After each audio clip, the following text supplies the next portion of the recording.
The President.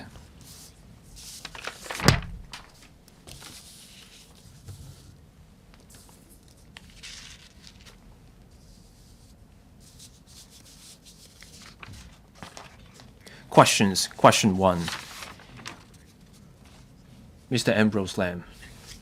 President, the Children Proceedings Parental Responsibility Bill, or the bill, aims at reforming and consolidating the law relating to the responsibilities and rights of parents for children, providing for the appointment and powers of guardians, etc., and requiring the court to, in giving the ruling, regard the best interests of a child as the paramount consideration. At the meeting of the Panel on Welfare Services of this Council on the 17th of June last year, most members considered that the authorities should relaunch the legislative proposal swiftly. In this connection, will the government inform this Council of the reasons for not having commenced the legislative process of the bill after a lapse of 9 months, and whether the government will immediately commence the legislative process at the request of members? Secretary for Labor and Welfare. President, the government implements a number of measures to support divorced parents with children in coping with challenges in various aspects such as finance, childcare, and parenting, psychological well-being, social relationships, etc., so as to assist them in fulfilling the positive functions of a family and safeguarding the well-being of children. The Labor and Welfare Bureau prepared the draft Children Proceedings Parental Responsibility Bill in 2015, which introduced a statutory list covering parental responsibilities and rights and major decisions concerning the child's upbringing, and required parents to obtain the express consent of the other parent or to notify them before making such decisions. The aim was to reform and consolidate the law on parents' responsibilities and rights for their children. However, many stakeholders, including single parents, expressed concerns back then about the legislative proposal. Those who did not support the bill thought the legislative proposal would not help divorced parents in resolving conflict, but might instead cause more problems for families with a history of domestic violence. Single-parent groups were also concerned that the requirement to obtain the other party's consent for major decisions concerning the child would be exploited by a troublemaking ex-spouse with malicious intent to harass their former partner, causing distress to the child. Hence, the government shelved the legislative proposal and focused instead on implementing a series of support measures to strengthen support for divorced families, including separated, divorcing, or divorced parents and their children. In this connection, the government increased resources in 2019 to set up 5 specialized co-parenting support centers, or SCSCs, to provide one-stop specialized services for divorced families, provided a spectrum of preventive, supportive, and remedial services for families in need, including separated and divorced families, through the 65 Integrated Family Service Centers and 2 Integrated Service Centers, and adopted a multi-pronged approach of public education and publicity to foster community awareness of the well-being of children of divorced families and promote the message of co-parenting. To gauge the latest views of stakeholders on the legislative proposal, the Social Welfare Department collected feedback from service users through the SCSCs and IFSCs in the second half of 2024. Results of the questionnaire survey indicated that the views of divorced parents on the subject remained divergent. About 70% of the respondents agreed to inform their ex-spouses before making major decisions about their children, such as further studies, emigration, surgeries, choice of religion, change of name, etc., but the percentage of those who agreed dropped to 56% if the consent or written confirmation of their ex-spouses had to be obtained first. And more than 61% of the respondents opposed allowing ex-spouses who did not live with their children to take part in major decisions affecting their children's welfare and future through legislation. In fact, the court has been encouraging divorced parents to take an active part in matters relating to the life and care of their children, provided that it is in the best interest of the children, and their responsibilities do not end with the breakdown of their marriage or relationship. In recent years, when handling matrimonial proceedings, the court has been delivering judgments based on the principle of joint parental responsibility and allowing both parents to take part directly in the lives of their children as far as possible in suitable cases, meaning those not involving domestic violence. We understand that there are views in the community that legislation will help reflect clearly the current criteria of the court in delivering judgments, thereby promoting public understanding of the importance of joint parental responsibilities after divorce. However, there is in general a lack of awareness or even misunderstanding of custody orders in the community. Divorced parents tend to focus on defending their custody rights, which may lead one parent to overlook the continuous joint parental responsibilities with the other parent when it comes to the principle of safeguarding their children's best interests. Therefore, the government considers that before deciding whether to resume the legislative process, we should step up public education to change the entrenched beliefs as mentioned above.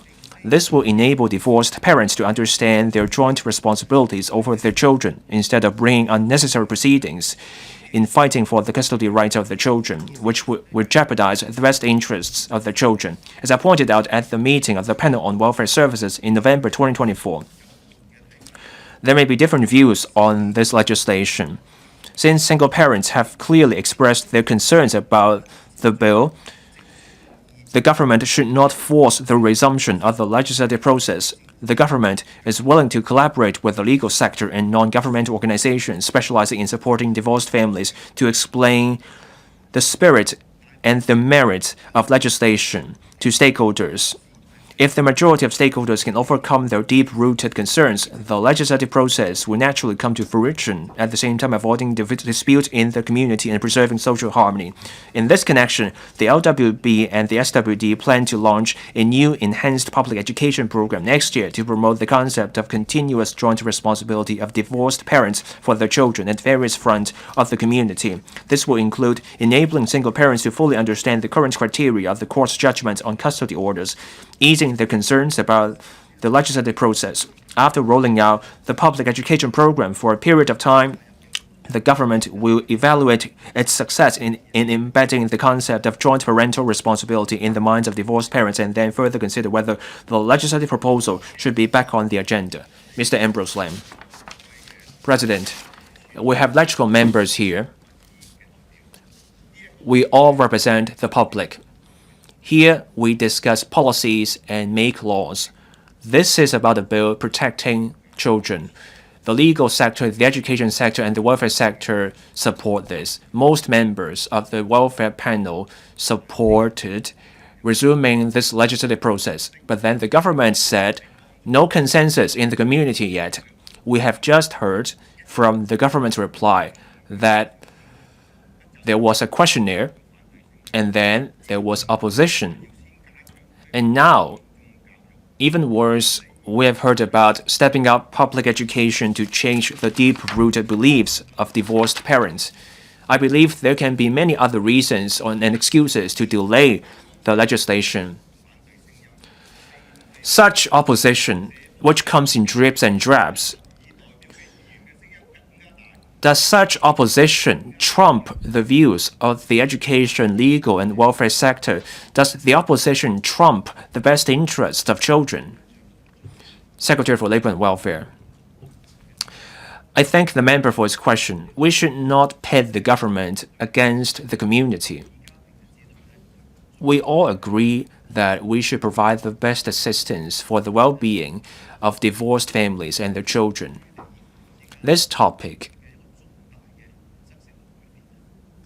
and this bill, which involves a major change for divorced parents, given what's involved, we should not make a change just because there are strong views on one side. In 2015, we presented the bill at the Panel on Welfare.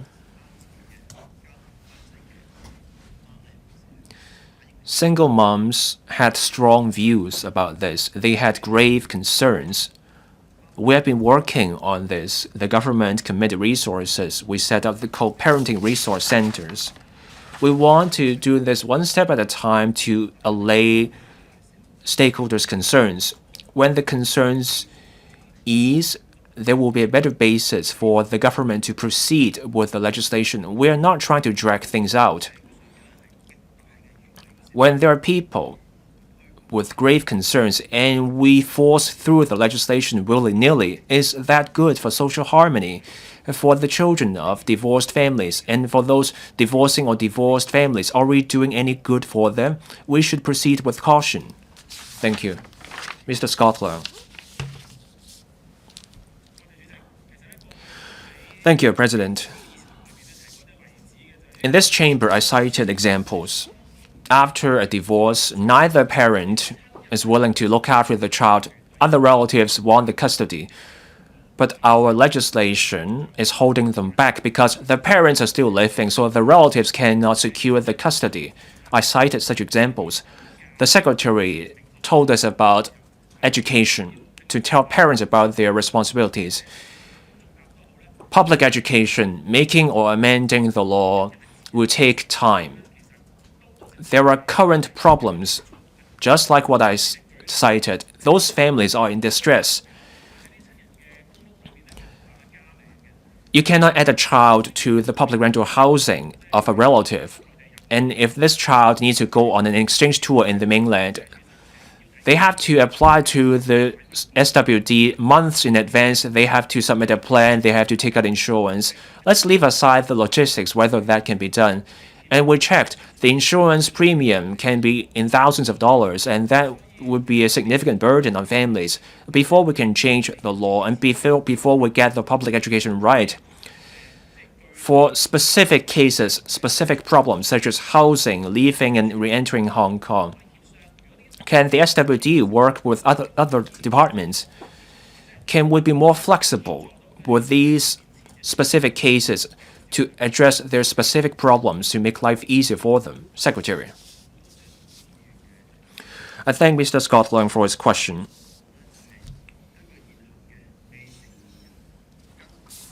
Now, we have an ordinance, the Guardianship of Minors Ordinance. Only the living parents or the Director of Social Welfare can apply for the custody and access for this child. Mr. Leung cited an example.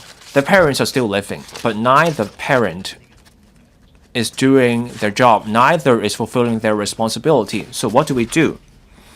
In that case, we have the Protection of Children and Juveniles Ordinance. The SWD will apply to the court to appoint the Director of Social Welfare as the guardian of the child.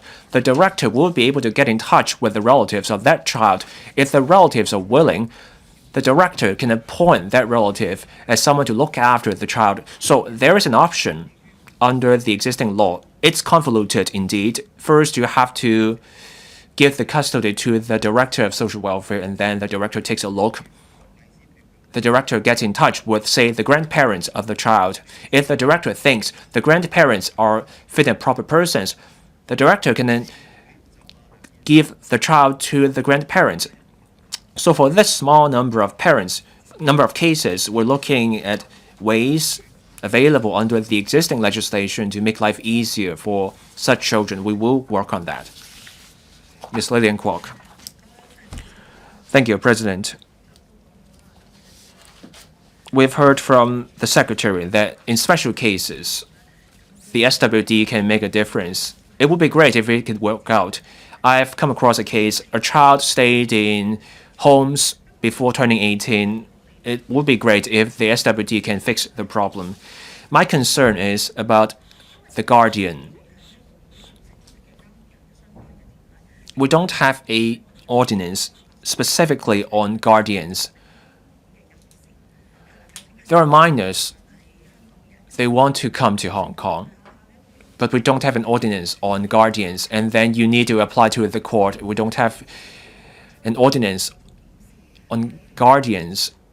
So for future reviews, my question is, will the LWB revisit our law? How will the LWB improve our laws, and do we have a timetable?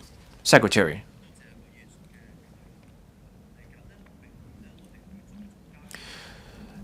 Next year, we will step up public education.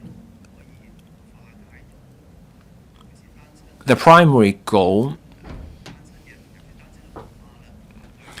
is to work on single moms when it comes to their beliefs about children. And we will also cover who can apply for custody. As I see it,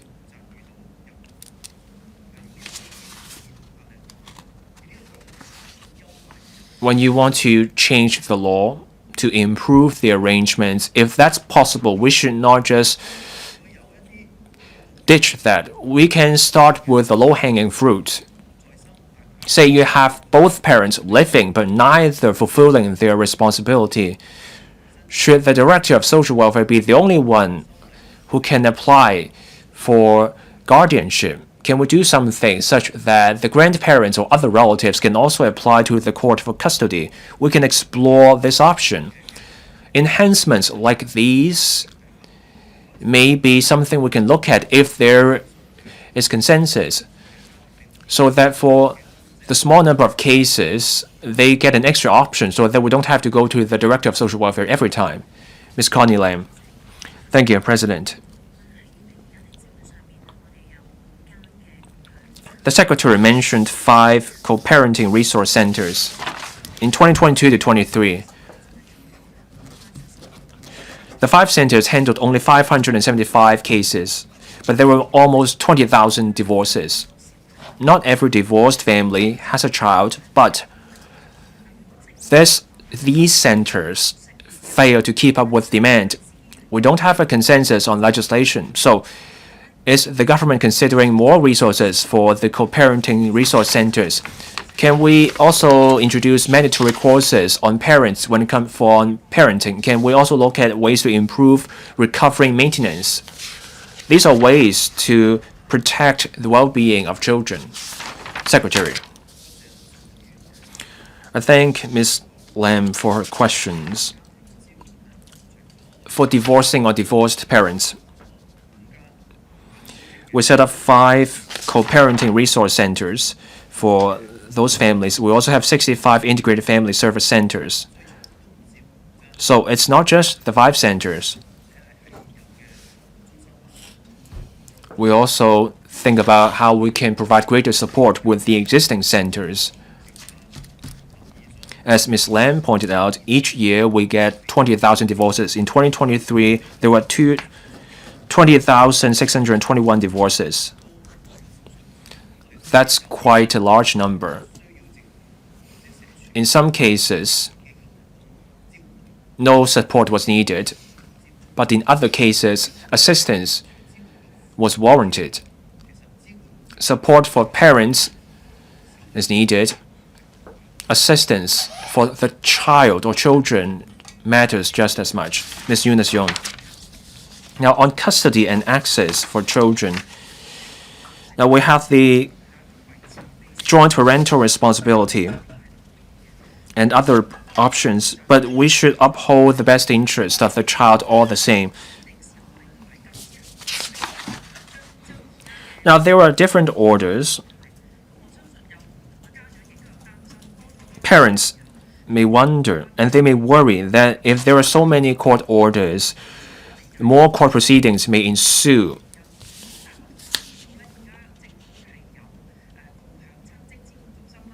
I know there are co-parenting resource centers. There's also a maintenance payment mediation pilot scheme. So if we adopt a joint parental responsibility model, and then there are all those court orders, will the government promote mediation on those orders so that we can promote and enable custody and access under the joint parental responsibility model? Thank you. We are working in that direction.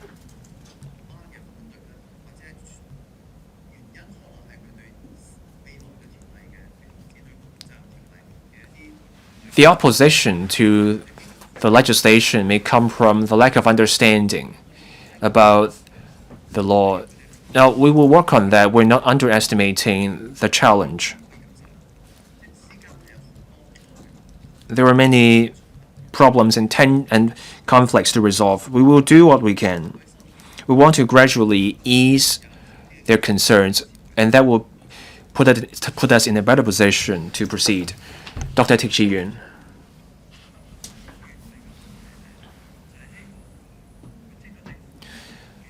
Mr. Ambrose Lam's question is about when the government will go ahead with the Children Proceedings Parental Responsibility Bill.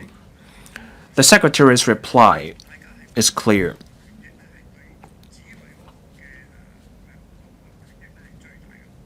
We want the best for children. But there are problems in the law. Frontline social workers have come across problems. There's little sense of a joint responsibility between parents. There are myths about the problem, given especially with single parents. My question is, does the government have a timetable in mind?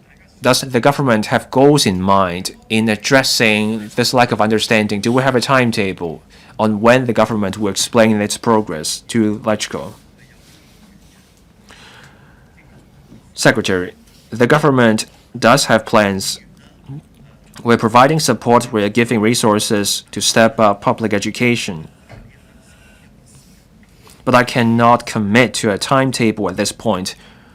The government alone cannot do this.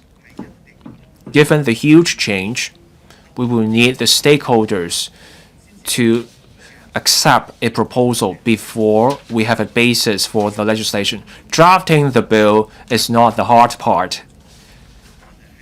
The real challenge is, given this huge change, we have to find something that all stakeholders are comfortable with, so we cannot commit to a specific timetable, but the government does have the desire to take this forward.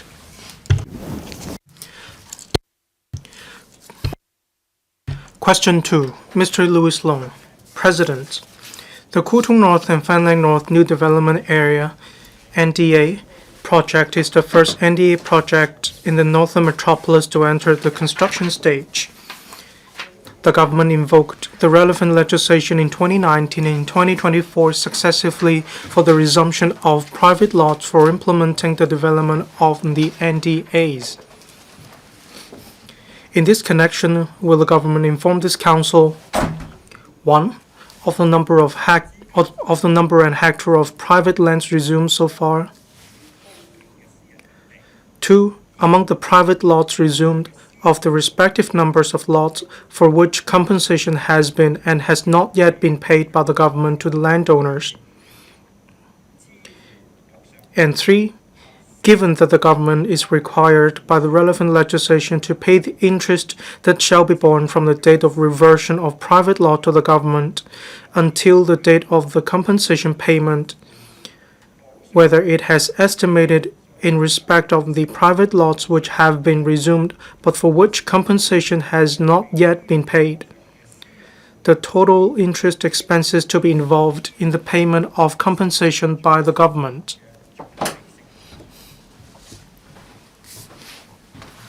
Secretary for Development. President. The Tung North, Fanling North NDA New Development Area is the first NDA project in the Northern Metropolis to enter the construction stage.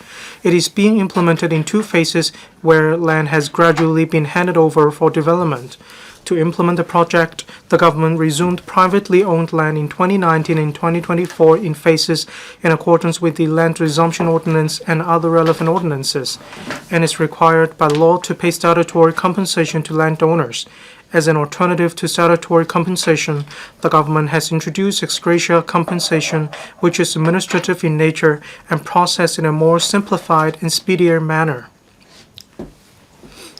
When the government resumes private land for a public purpose, a notice will first be gazetted specifying that the relevant lot will revert to the government on a specified date, which is in general after 3 months.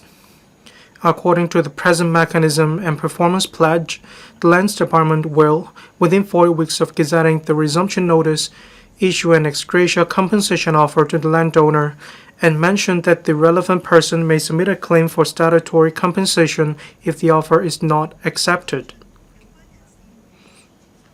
If both parties cannot reach an agreement on the amount of statutory compensation, either party may refer the claim to the Lands Tribunal for final determination of the compensation. Upon receipt of the letter of acceptance from the landowner and after checking and confirming the land title, the Lands Department will issue the ex gratia compensation. According to the above mechanism, if a landowner does not accept the ex gratia compensation offer and opts to make a statutory compensation claim, or the landowner may not be able to provide the required documents in a timely manner to prove his title, it will take a longer time to process such cases. In response to the respective parts raised by Mr. Louis Long, my reply is as follows. 1. Tung North, Fanling North NDA requires the resumption of 2,498 private lots in total, involving a total area of about 178 hectares. The government resumed 784 private lots for the first phase development in December 2019 with an area of around 68 hectares, and resumed 1,714 private lots for the remaining phase of development in April and October 2024 with an area of around 110 hectares. 2. As at end February 2025, the government has already paid compensation to landowners of over 90% and 20% of the land resumed for the first phase and the remaining phase of development respectively, with an amount of $10.7 billion and $3.6 billion respectively, totaling $14.3 billion inclusive of interest. As mentioned above, while it is our goal to disperse the compensation as soon as possible after the land reverts to the government, the general circumstances of each case will also depend on factors such as whether and when the landowner accepts the compensation offer, whether land title checking can be smoothly conducted, and so on. According to the performance pledge of the Lands Department for issuing compensation, checks will be made available for collection within 4 weeks following the acceptance of proof of legal title or execution of compensation agreements. In the past 2 years, all of the cases met the performance pledge. The remaining compensation of around $16.9 billion not yet paid mainly involves land resumed last year for the remaining phase of development. Among the cases with compensation not yet dispersed, around half of them are due to land title not yet fully proven, incomplete land title documents, and time required for title checking, while the other half are due to landowners being not contactable or not in Hong Kong. 3. The Lands Resumption Ordinance and relevant ordinances stipulate that interest shall be awarded for the compensation payable for the period running from the reversion of land to the government to the payment of compensation, and that the relevant interest rate is set at 1-month Hong Kong dollar interest settlement rates, that is HIBOR. In fact, under the current mechanism, payment of interest is expected for resumption and compensation work and is also reasonable to both the government and the affected landowners. In general, the time required for disbursement of compensation for cases with no land title checking problem will be around 3 to 6 months from the date of reversion of land to the government. In the context of Tung North and Fanling North NDA, cases with payment of compensation completed total $14.3 billion as mentioned above. This includes interest payment of around $49.42 million.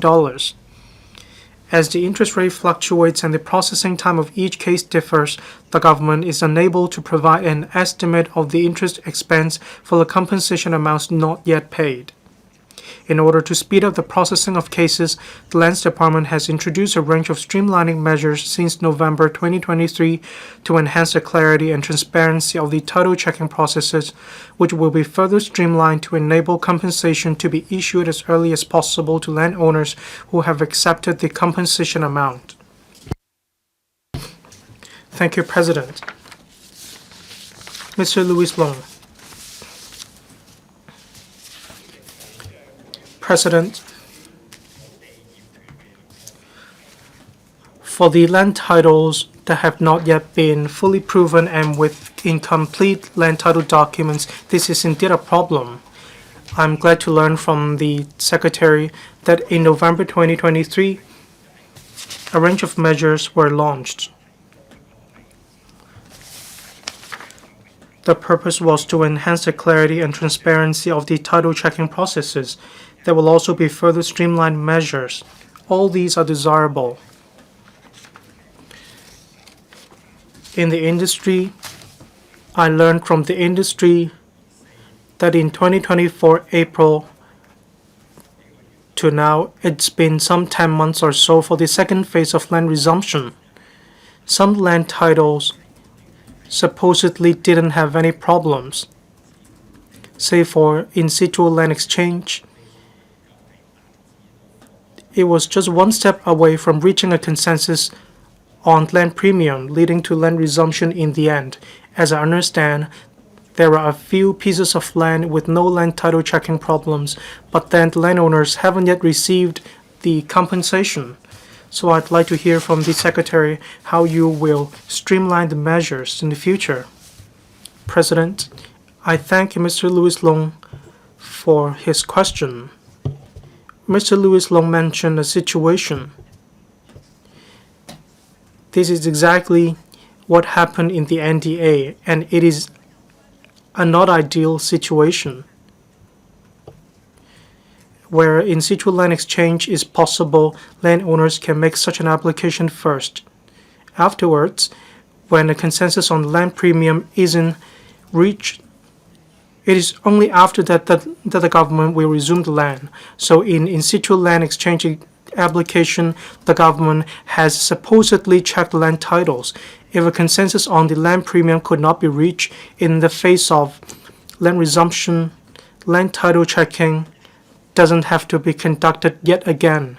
In Fanling North NDA, we are aware of such a situation. This is duplicate.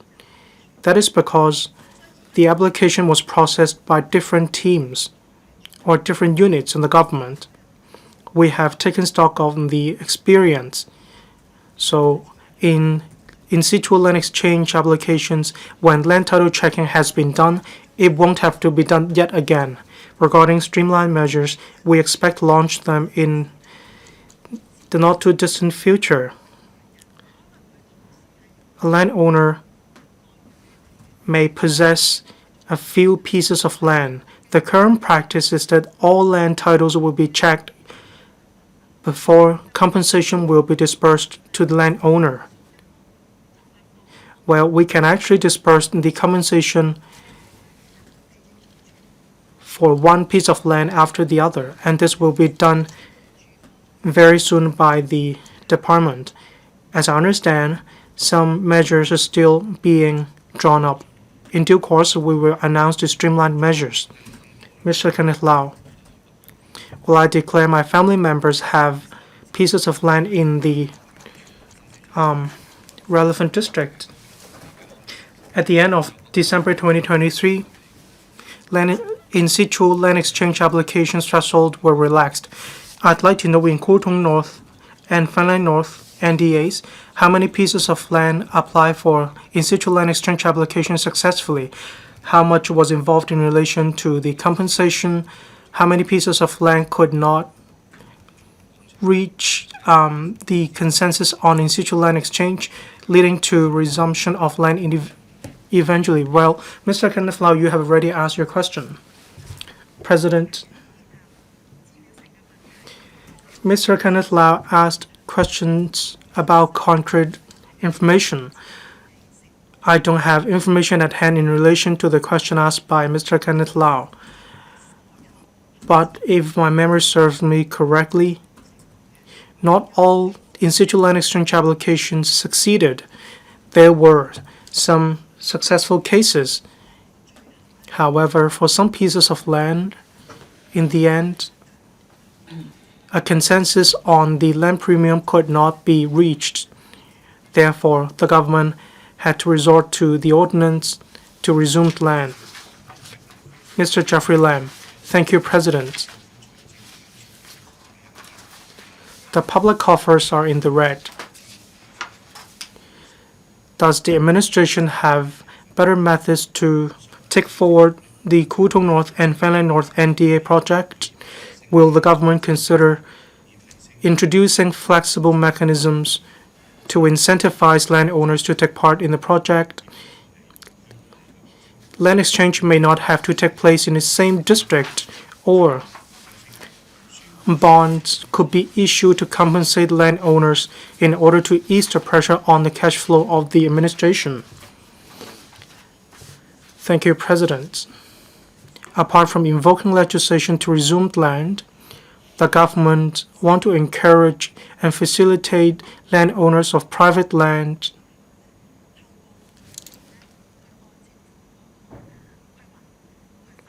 to develop the relevant pieces of land according to the planning intention of the government. We have done quite a lot recently. In relation to in situ land exchange applications, we require landowners to possess the entirety of the land concerned. However, right now, when the landowner possesses 90% of the land, then we are willing to accept such an application in order to facilitate the land exchange. We want this practice to be applicable to industrial land as well, not just residential land.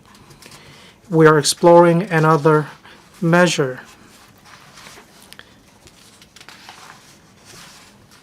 In the current economic circumstances, pressure will be caused to the cash flow of the landowner. If the landowner, the government will resume other pieces of land in the North Metropolis for building public facilities or public housing. Instead of resuming the land and paying compensation to the landowner, we may as well allow the landowner to hand the land over to the government. We are planning to use the amount of compensation to set off the compensation in relation to land exchange. In situ land exchange or parcel of land for development, the government is exploring this method of handing over the land to the government. We want to put in place this mechanism so that we will see more participation of private developers. Mr. Andrew Lam, in paragraph 2 of the main reply, about $16.9 billion have not been paid yet. That is because there are still some issues about land title checking. Some landowners could not be got a hold of, whereas some are not in Hong Kong. In Tung North and Fanling North,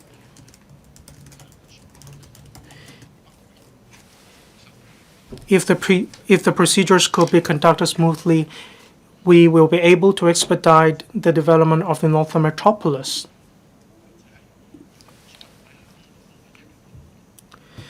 For landowners who are not in Hong Kong or who are not contactable,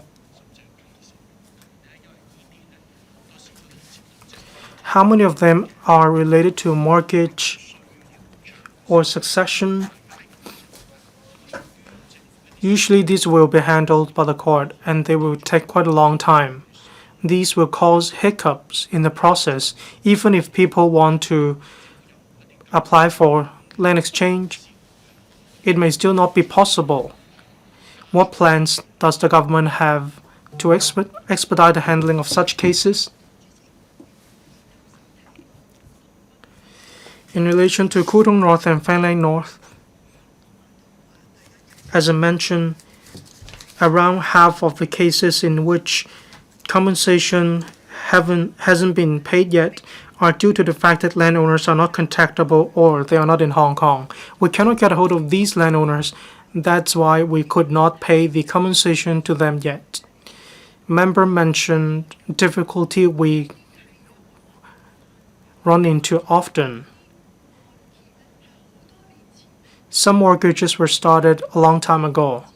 Hence, there is no record of payment. The government will, therefore, cast doubt on the land title of the landowner. In November 2023, the government published a set of guidelines. We took a bold move. For such cases dating back to a long time ago, a statutory declaration could be made or an agreement of compensation could be reached. In other words, despite hiccups or flaws, the landowner is still willing to bear some compensation, and this is a civil agreement. With more of such cases, the Lands Department is willing to expedite the handling of cases on the condition that the landowners is willing to enter into an indemnity agreement. We will have to discuss with the department to see how often this avenue is used. Will we relax the threshold? Will we allow more cases to use this avenue? This is one of the enhancement directions that we will explore with the department. Thank you. Mr. Michael Look.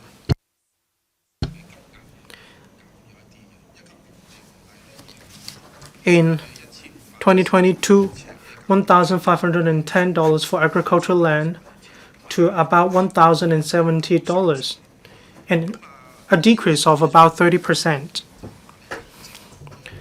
Well, I don't agree with the criticism that the government dragged its feet in order to pay less to landowners. Well, of course, landowners want to receive more compensations, and that is the best use of public funds. In how many cases the government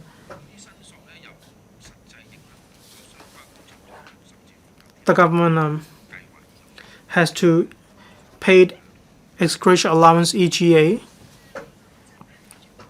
Secretary. Well, the government didn't drag its feet in order to save money. Instead, figures show us that the government wants to expedite the resumption of land. In relation to the disbursement of ex gratia allowance EGA, the purpose of EGA is simple and expeditious. We want a standardized rate. If landowners do not agree, they can make another statutory application, and they will have to discuss each case with the Lands Department.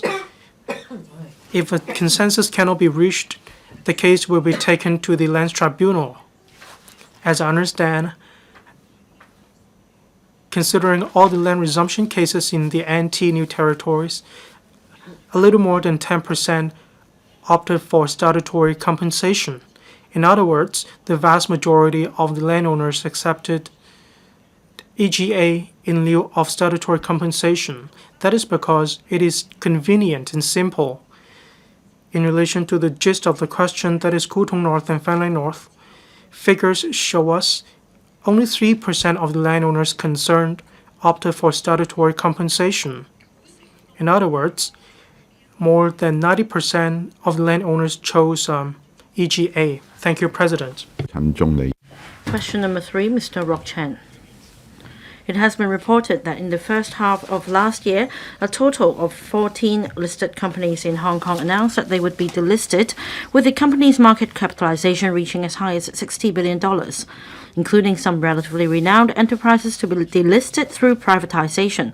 In this connection, will the government inform this council, 1, whether it knows the respective numbers of listed companies delisted from the Hong Kong stock market and delisted through privatization last year, as well as the market capitalization of the companies involved, whether it has reviewed the reasons for the wave of the listing of listed companies last year and its impact on the Hong Kong stock market, and whether it has assessed the trend of the wave of privatization of listed companies of this year, if it has assessed of the details, and whether it has measures in place to abate the relevant impact so as to prevent the excessive privatization from undermining the attractiveness of Hong Kong market. And 2, whether it knows if relevant regulatory bodies have plans to improve the delisting mechanism so as to allow delisted companies more time and flexibility in the delisting process, if they have, of the specific measures and timetable. Secretary for Financial Services and the Treasury. Mr. President, with Hong Kong being an international financial center, the government has been utilizing our unique advantages of having strong support for the motherland and close connection with the world under one country, two systems in enhancing the competitiveness of the financial services industry and promoting high-quality market development. In recent years, the government, in collaboration with SFC and Hong Kong Exchanges and Clearing Limited Hong Kong X has taken forward reforms in different aspects and implemented a series of enhancement measures to attract more enterprises and investors to participate in investment in Hong Kong, inject vitality into our market and enhance liquidity. To facilitate more quality enterprises to list and raise funds in Hong Kong, we've provided tailored listing mechanisms based on the different needs, including establishing listing avenue for new economy and technology enterprises with weighted voting rights structure, reforming the mechanism for SMEs, broadening the financial channels for overseas issuers, clarifying timetable for the vetting process. We've also introduced a new treasury share regime and relaxed restrictions on issuers' share repurchases to provide more flexibility and strive to increase disclosure by listed companies and improve corporate governance.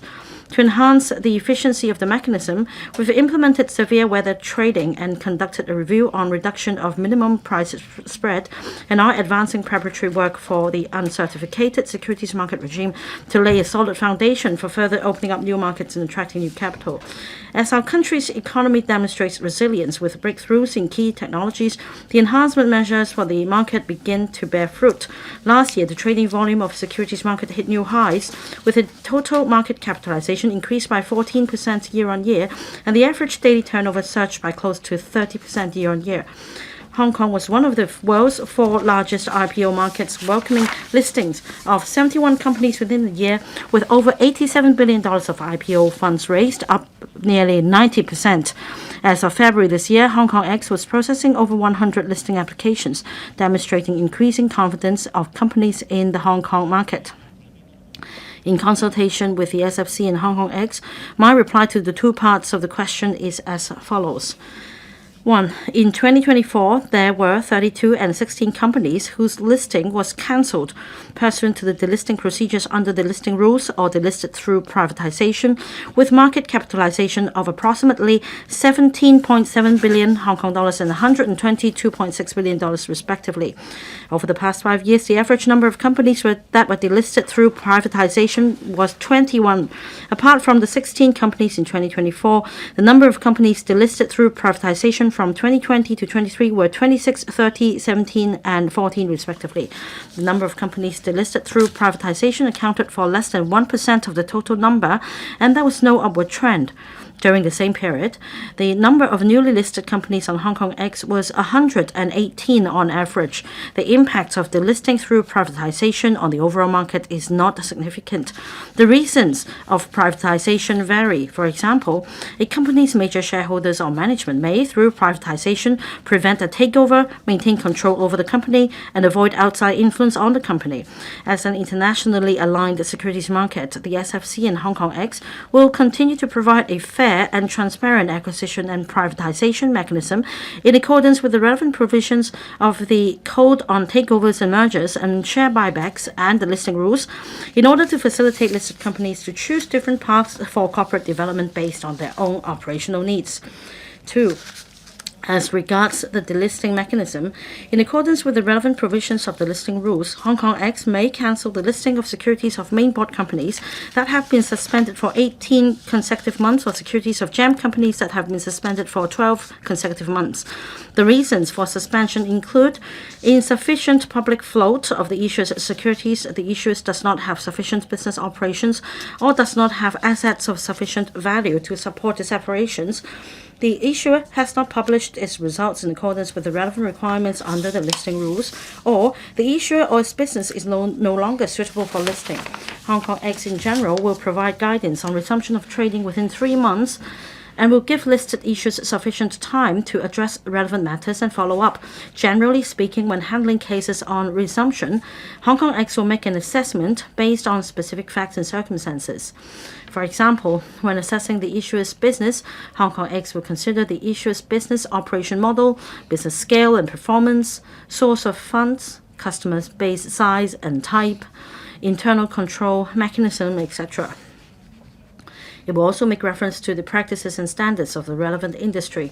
As mentioned by the Financial Secretary in the 2025-26 budget, the SFC and the Hong Kong X will further take forward a comprehensive review of the listing regime in reviewing listing requirements and post-listing ongoing obligations, evaluating listing-related regulations and arrangements to improve the vetting process, optimizing the thresholds for dual primary listing and secondary listing, and reviewing the market structure. Through reforms, we hope to better align with the latest economic trends and corporate needs, enhance the competitiveness of Hong Kong's listing platform, and further attract different companies to raise funds in Hong Kong. We also aim to attract more investors, especially patient capital and overseas long-term investors, to participate and increase the allocation of Hong Kong stocks. In the process, we will maintain close communication with the industry to fully understand the needs of different market participants. We also welcome members and stakeholders to provide their opinions on different measures and practical operational arrangements to the regulator and the Hong Kong X. Thank you. Mr. Rock CHEN. Mr. President, I thank the Secretary for citing this example in part 1 of his reply as to the reason of privatization or delisting of companies. I can cite more common examples. For example, the stock price of a company may be on the low side for a prolonged period of time, leading to a depreciation of assets, or low circulation of the stocks. And there is also the third example. A lot of compliance costs are spent on meeting the listing requirements, and that it does not help the company in refinancing. So my question was whether the SFC and Hong Kong X would review the Code on Takeovers and Mergers and Share Buybacks to see whether further relaxations can be permitted, such that the companies I mentioned would enjoy more flexibility in terms of the recapitalization of the business, or other means of raising funds to revitalize the business. Secretary. Thank you, President. As I mentioned in the main reply, we propose in the budget that the SFC and the Hong Kong X will further conduct a comprehensive review of the listing regime, including the listing requirements and post-listing ongoing obligations, as well as the code that the member just referred to. This is an ongoing process. The review is underway, and we will share the outcome of the review with the market in due course. Next, Mr. Duncan Chiu. Thank you. President, I'm happy to learn that there will be a review on the listing regime that is comprehensive. But I think that on top of the listing regime, there should be a review on the delisting mechanism, because according to report published in the US, the listed companies there are having a shorter listing cycle. They may not remain on the list for long, even if it's easy to get listed. So delisting is a way of facilitating their business. we need to enhance the listing regime as well as improving the delisting mechanism. For example, there should be an OTC delisting arrangement, or we should learn from the mainland model to have a special purpose vehicle for delisting.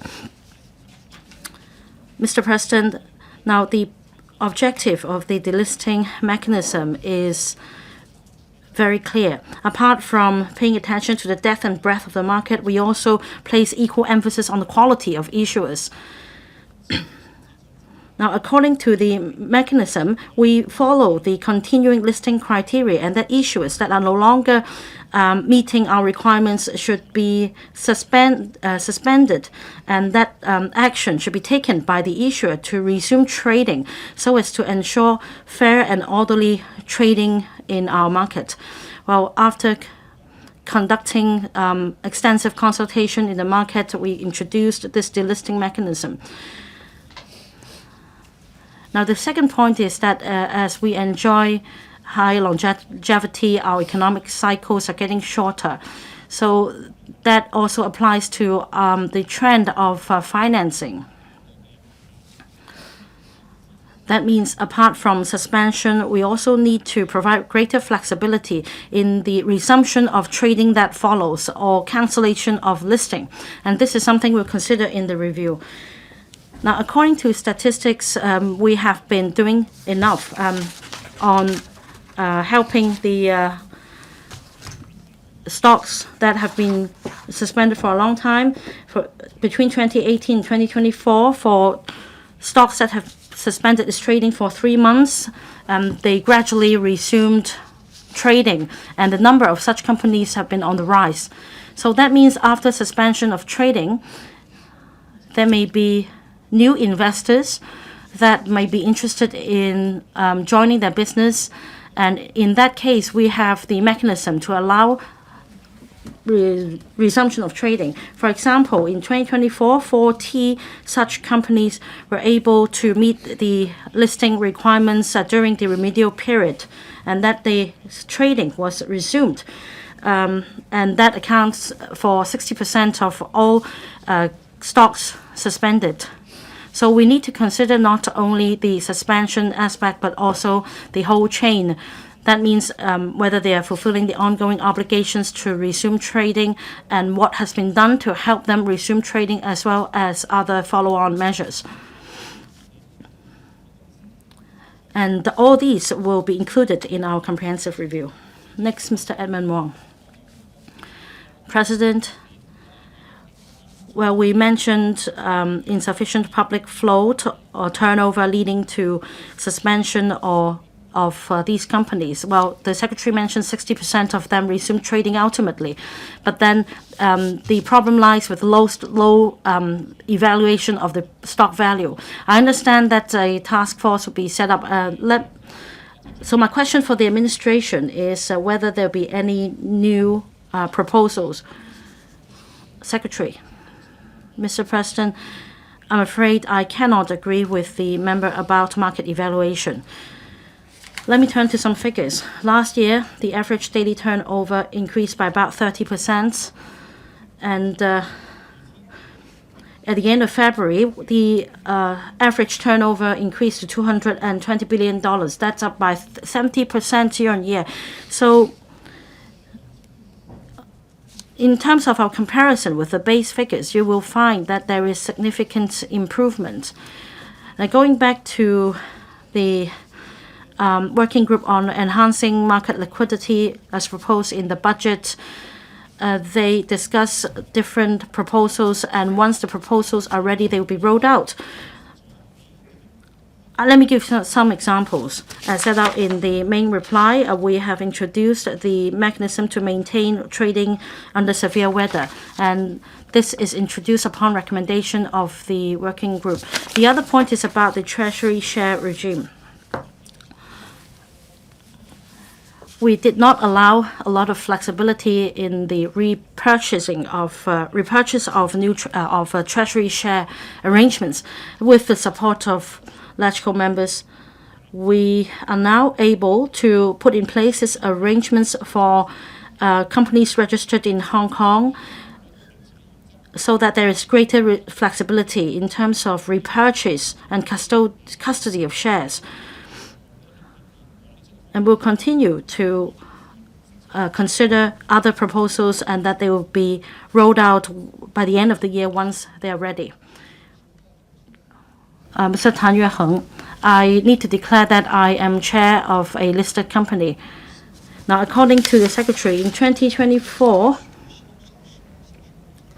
there were 32 companies whose listing was cancelled, leading with a market capitalization of $550 million, as well as total market capitalization of $7.66 billion.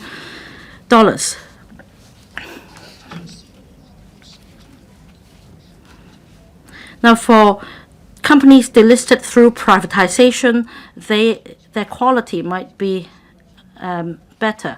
So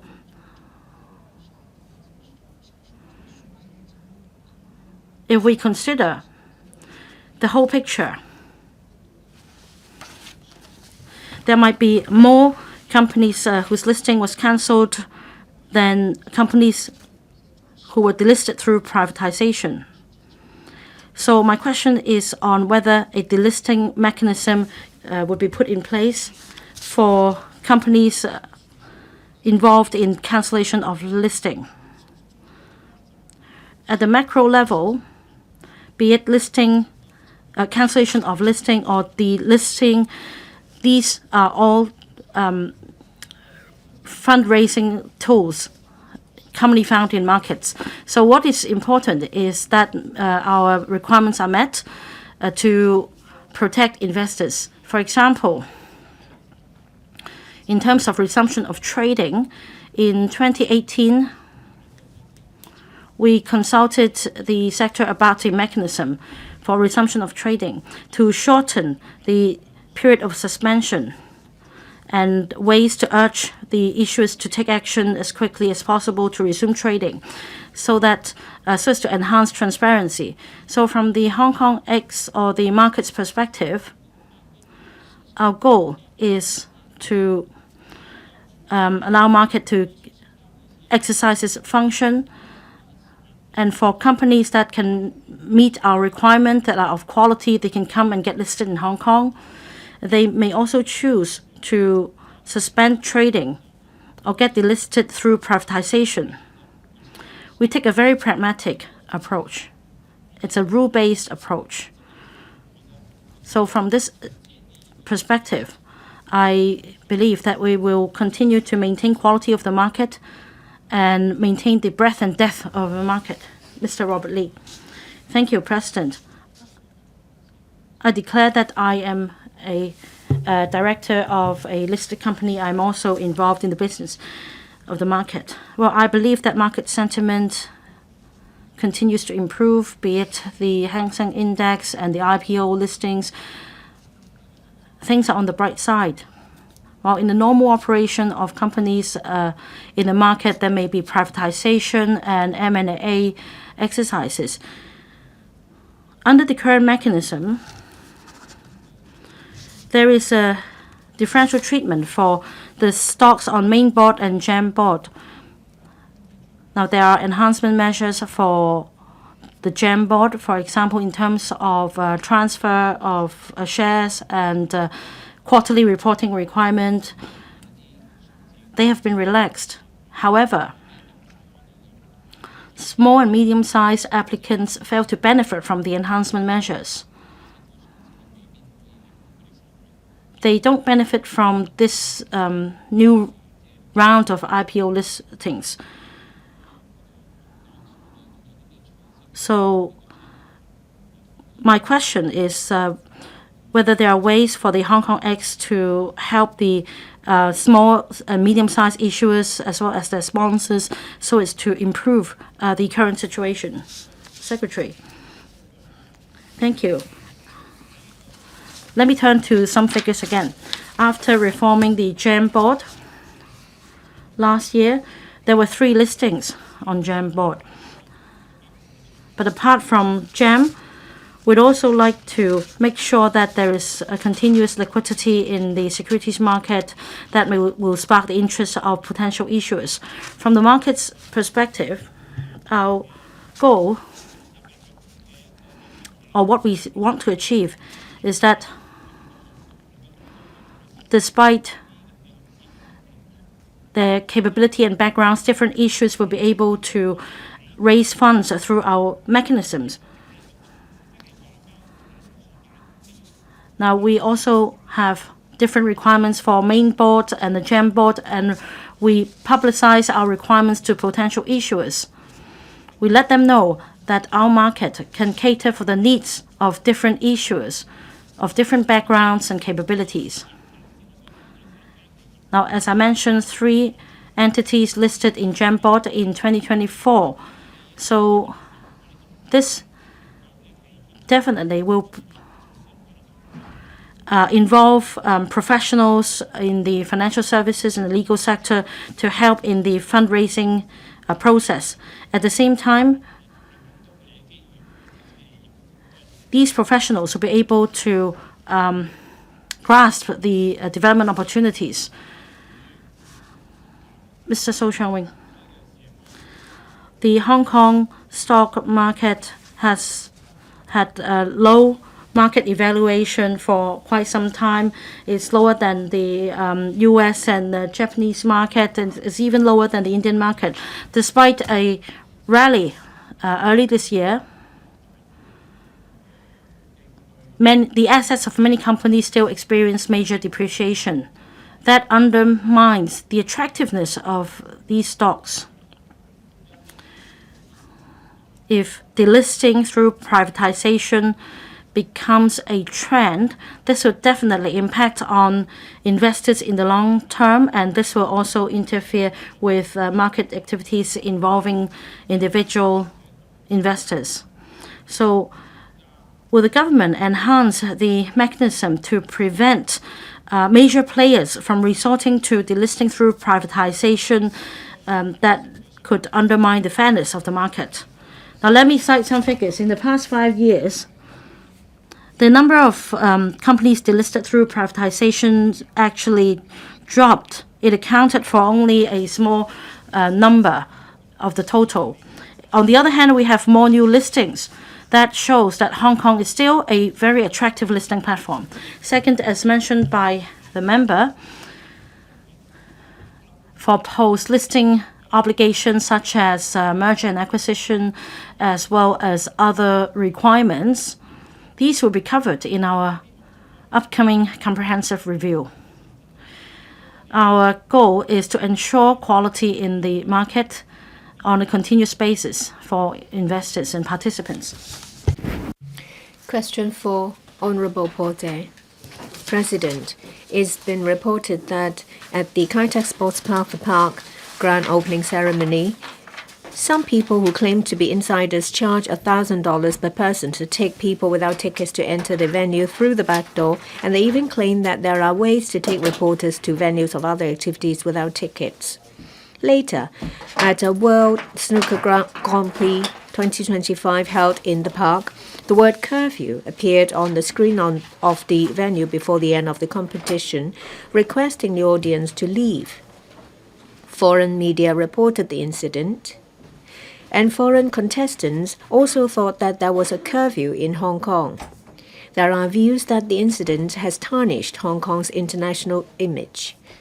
Moreover, it's learned that a businessman lost their way when leaving the venue but did not receive any assistance from the staff. In this connection, will the government inform this council, 1, of the number of tests conducted by government departments before the opening, the number of participants involved, as well as details, objectives, and public expenditure of each test. 2, whether it has examined why the aforesaid incidents of entry without tickets, curfew, and absence of staff assistance still occurred after public money has been spent on the tests. And 3, without incurring substantial public money, of the measures to ensure that the aforesaid blunders will not recur in co-play concerts and other competitions such as the national games in the future.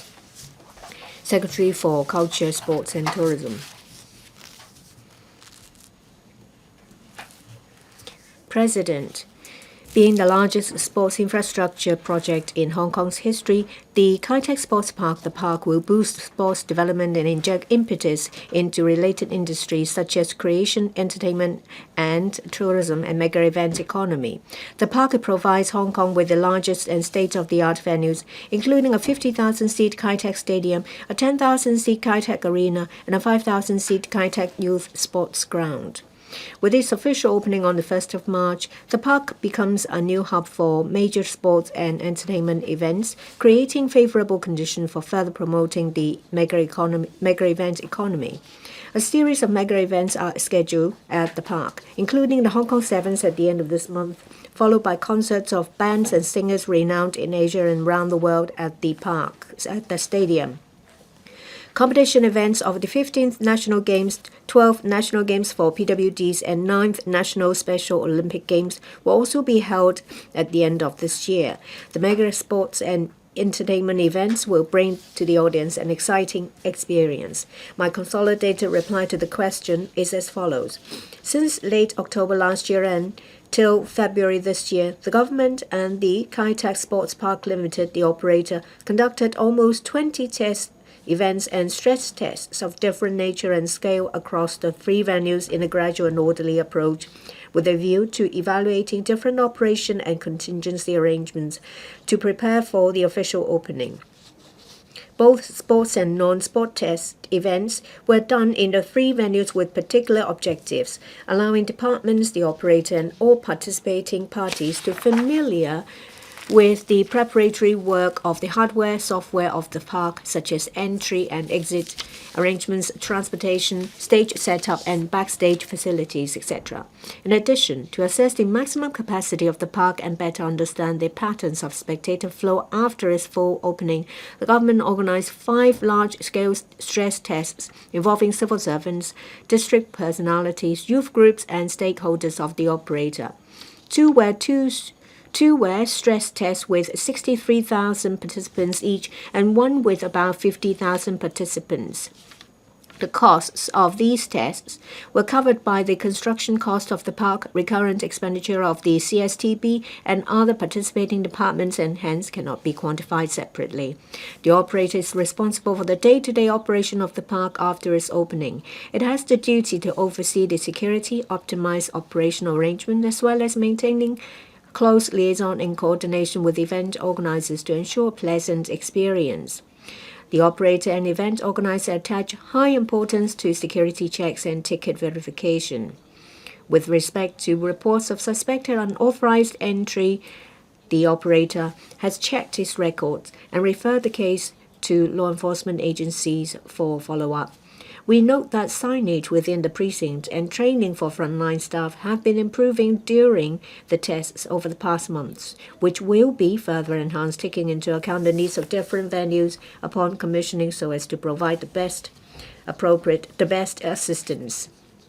The World Snooker Compy 2025 was the first major sports event staged at the park after its opening. It was also the first time that the event was hosted in Hong Kong. There was obviously room for improvement in terms of internal and external communication, as well as event coordination and arrangements between the operator and the event organizer, with a notable example being the spectators being asked to leave before the match concluded on the first day. As I have said in public, the incident was highly undesirable. Having reviewed the arrangements, the operator and the event organizer responded immediately and revised the arrangements to accommodate the needs of the match and spectators. Subsequent matches were completed successfully. Players and spectators were happy with the arrangement. The CSTB attaches great importance to ensuring a good experience for those attending events at the park. Being the party responsible for day-to-day operations, the operator must put in place a sound response and contingency mechanism for handling emergencies to ensure effective internal communication of accurate information, allowing the team, including frontline staff, to execute directives accordingly. External communication of official information should also be sufficient and timely to avoid confusion. The Bureau has expressed serious concerns to the operator's management of the park thus far and has directed them to make prompt adjustments to its structure, including improvements to its decision-making, communication, and crisis management. The CSTB has also requested the operator to enhance staff sensitivity and arrangements for external communication, including assigning a spokesperson so as to enhance public knowledge and confidence in the operation of the park. As the park has officially commenced its operation, the operator must learn from every experience and strive to improve operations, as well as maintain close communication with all stakeholders to ensure an enjoyable experience for visitors. The CSTB will continue to monitor the performance of the operator and maintain close liaison with the operator and stakeholders to realize the opportunities presented by this world-class infrastructure with a view to unleashing the potential of the park to promote the development of sports and mega event economy. Thank you. Mr. Porte. In the first part of the Secretary's answer, she did not reply on the total expenditure on the tests. 20 sessions, 140,000 civil servants, each will be given $100 for transportation, and 115,000 people from the public, each will be given $50 for transportation. I think it's a huge amount. Again, all these did not guarantee smooth operation. We've heard about a spate of blunders. Minor problems reflect issues in the bigger picture, and there is the backdoor issue as well as the snooker event having spectators turning into Cinderellas, as well as plastic water bottles or flasks not being allowed into the venue. We're going to have the rugby sevens. The roof will be used as well. This is a mega event. We're all very excited about it. There are operators making an application to operate a drink store outside, but the application fell through. Without incurring much public expenditure, well, the government said that there are already improvements in the structure. There will be the appointment of spokesperson. Are there any ways, from the perspective of spectators and members of the public, to strike a balance of the needs of different parties so as to ensure a pleasant experience? Secretary, thank you for the question. Just now the member mentioned about the use of the sky roof for the first time in the sevens, but that is not the case. Well, there was a football match during one of these tests. The retractable roof was used. It was successful.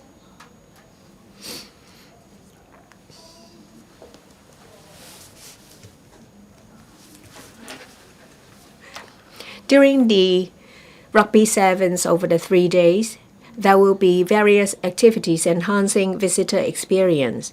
Outside, there will be the fans village. It's just like the times when it was held in Causeway Bay. Paid visitors can go to the fans village to take part in various activities. They can stay after the matches have finished. The park operator has also informed everyone that within the precinct, all the shops will continue to operate.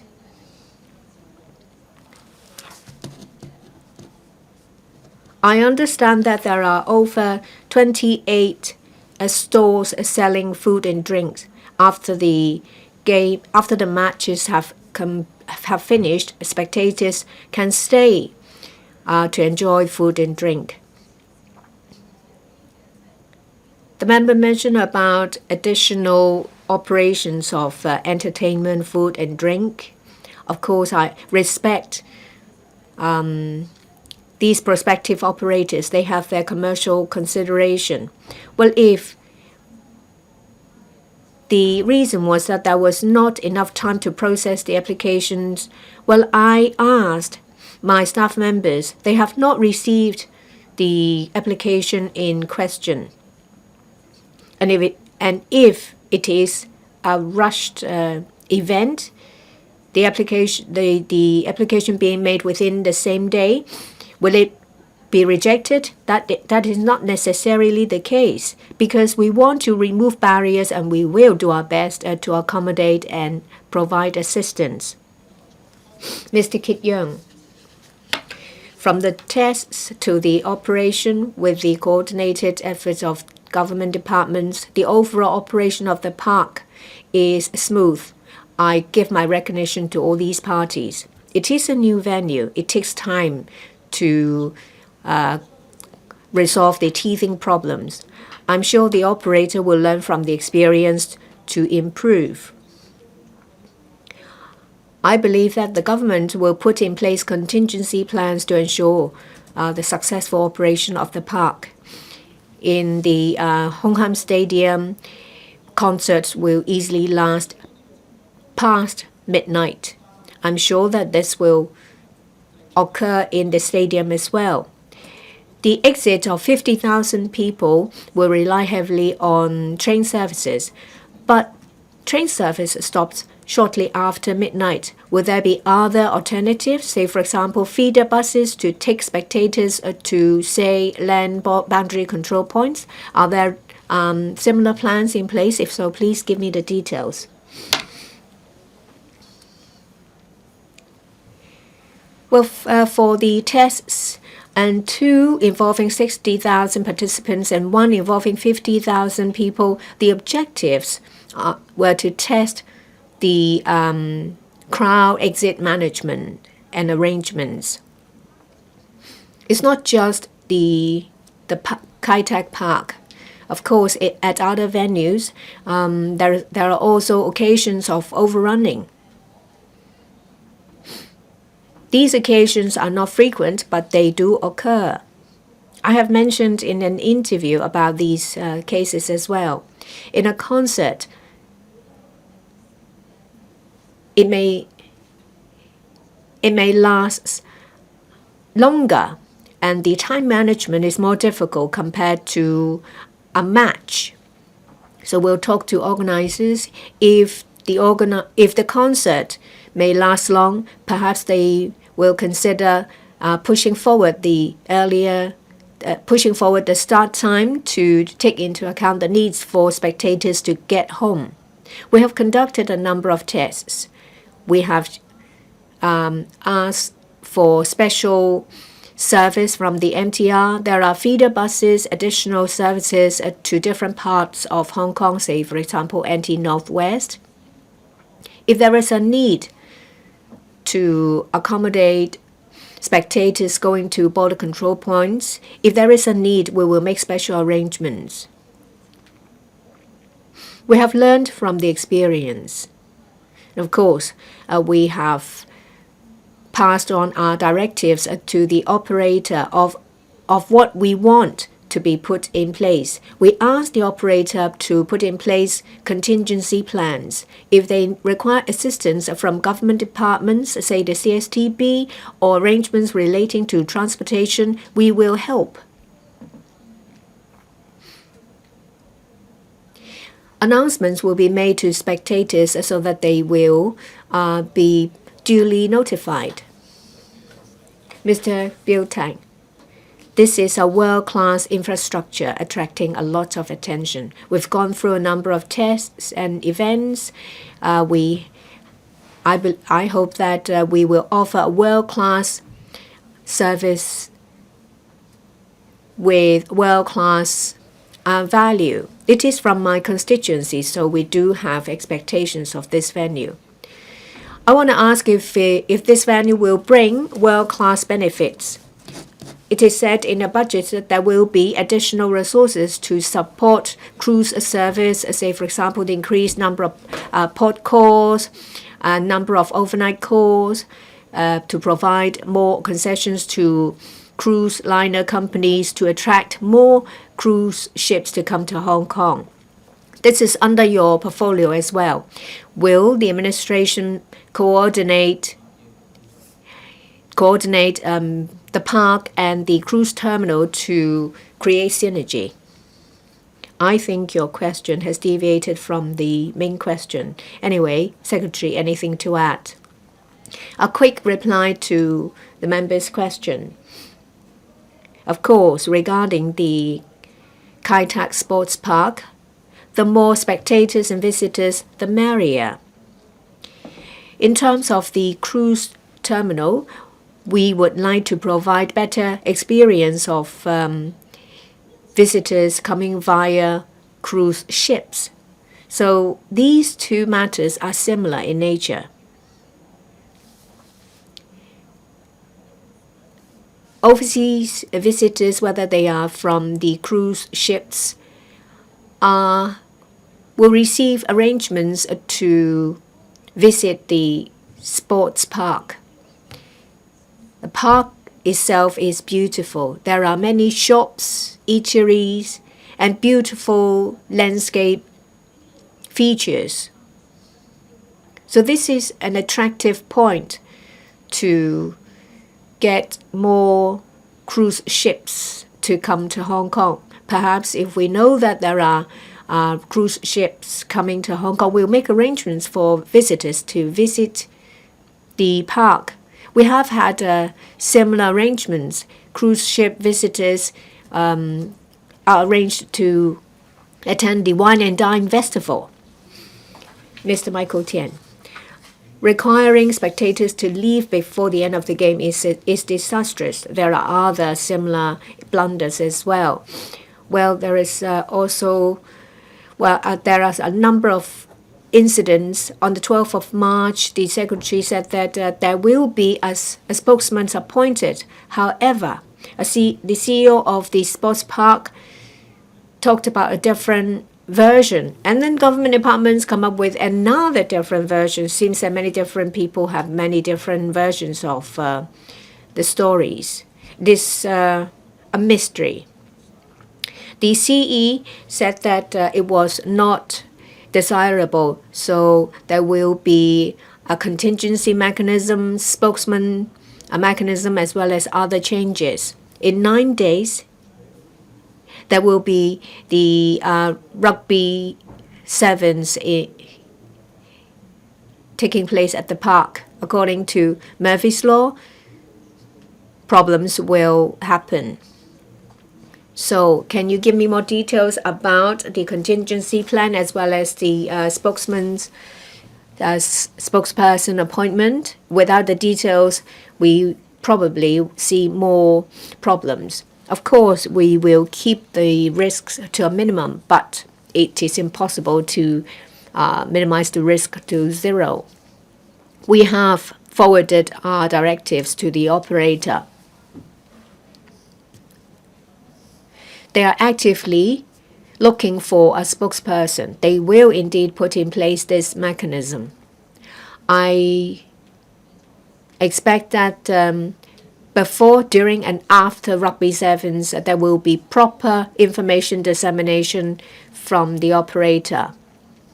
It's more than the contingency plan. A number of members have mentioned about this. If we focus on the contingency plan, it means that we wait for something to happen, which is not enough.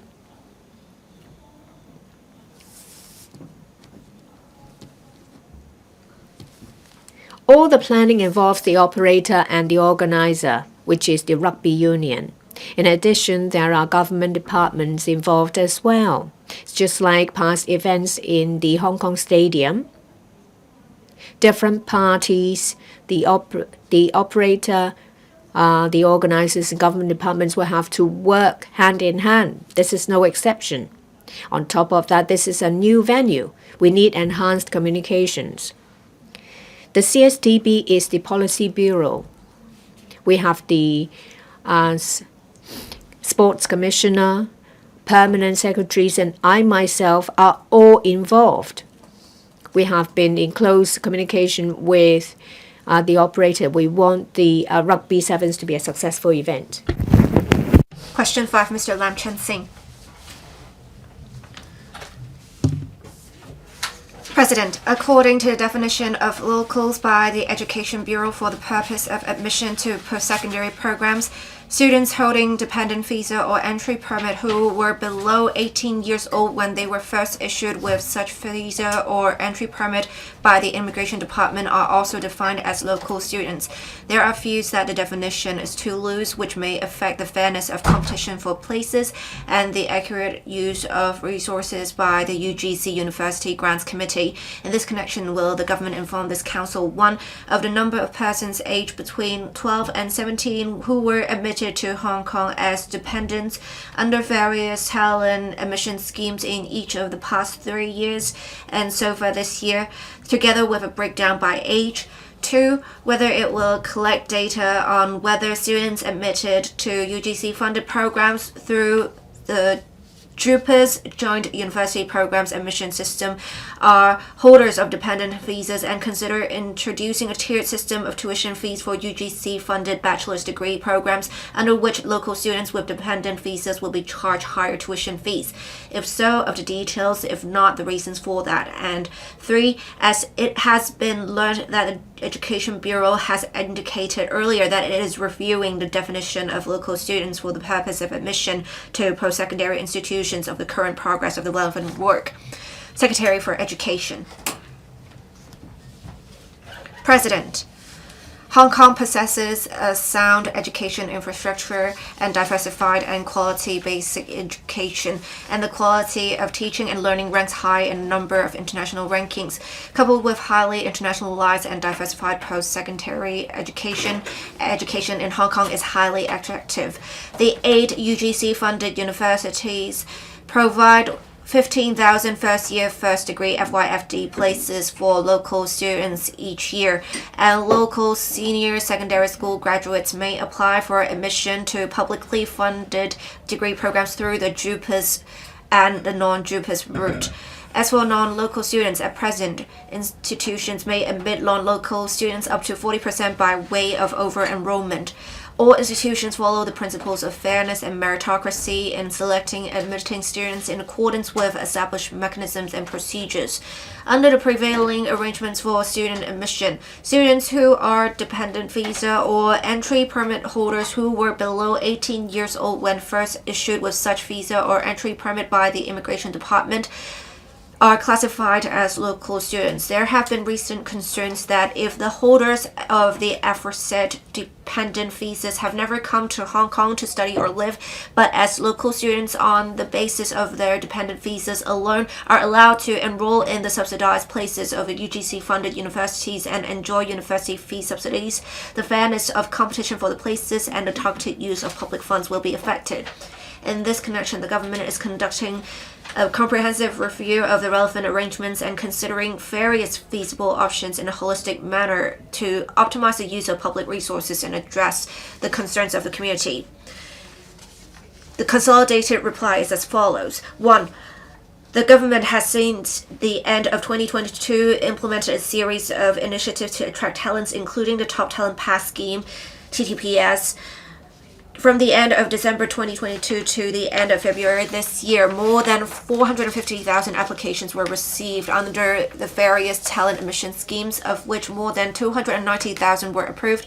During the same period, around 196,000 talents arrived in Hong Kong, with some of them bringing along their families. From 2022 to the end of February this year, around 132,000 unmarried dependent children under the age of 18 were permitted to come to Hong Kong as dependents under the various talent admission schemes. The Immigration Department does not maintain statistics on dependent children by age, broken down by age. According to the JUPAS office, the number of dependents admitted to the GDC-funded FYFD programs through the JUPAS route in the 3 years from 2022 to 23 to 2024 to 25 academic years are 62, 68, and 185 respectively. At present, the tuition fee level for local students of UGC-funded undergraduate programs is a flat rate of $42,100 per annum. All non-local students enrolled in UGC-funded programs are not publicly funded, and the universities are required to charge tuition fees at least sufficient to recover all additional direct costs. In accordance with the above principle, universities may determine the appropriate level of tuition fees for non-local students, having regard to their own circumstances and program costs, and taking into account various factors. At present, the government has no plan to change the relevant principles and arrangements. However, for dependent visa holders with residence requirements, we will make reference to the practices of other countries or regions and review the conditions and requirements for subsidizing tuition fees for local students on undergraduate programs. For example, considering requiring the visa holders to have ordinarily resided in Hong Kong for a certain period of time prior to admission before they become eligible for a tuition fee subsidy for local students to ensure the effective use of public funds. The review of the definition of local students is now well underway. We have met with different stakeholders and listened to their views. We have also made reference to the policies of the UK and Singapore and been in close contact with other policy bureaus and departments.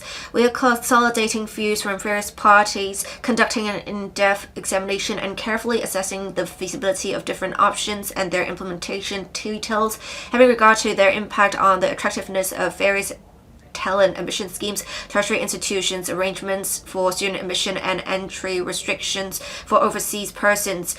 Also, in order to minimize the impact of the new measures on the children of talents, we will actively consider putting in place transitional arrangements.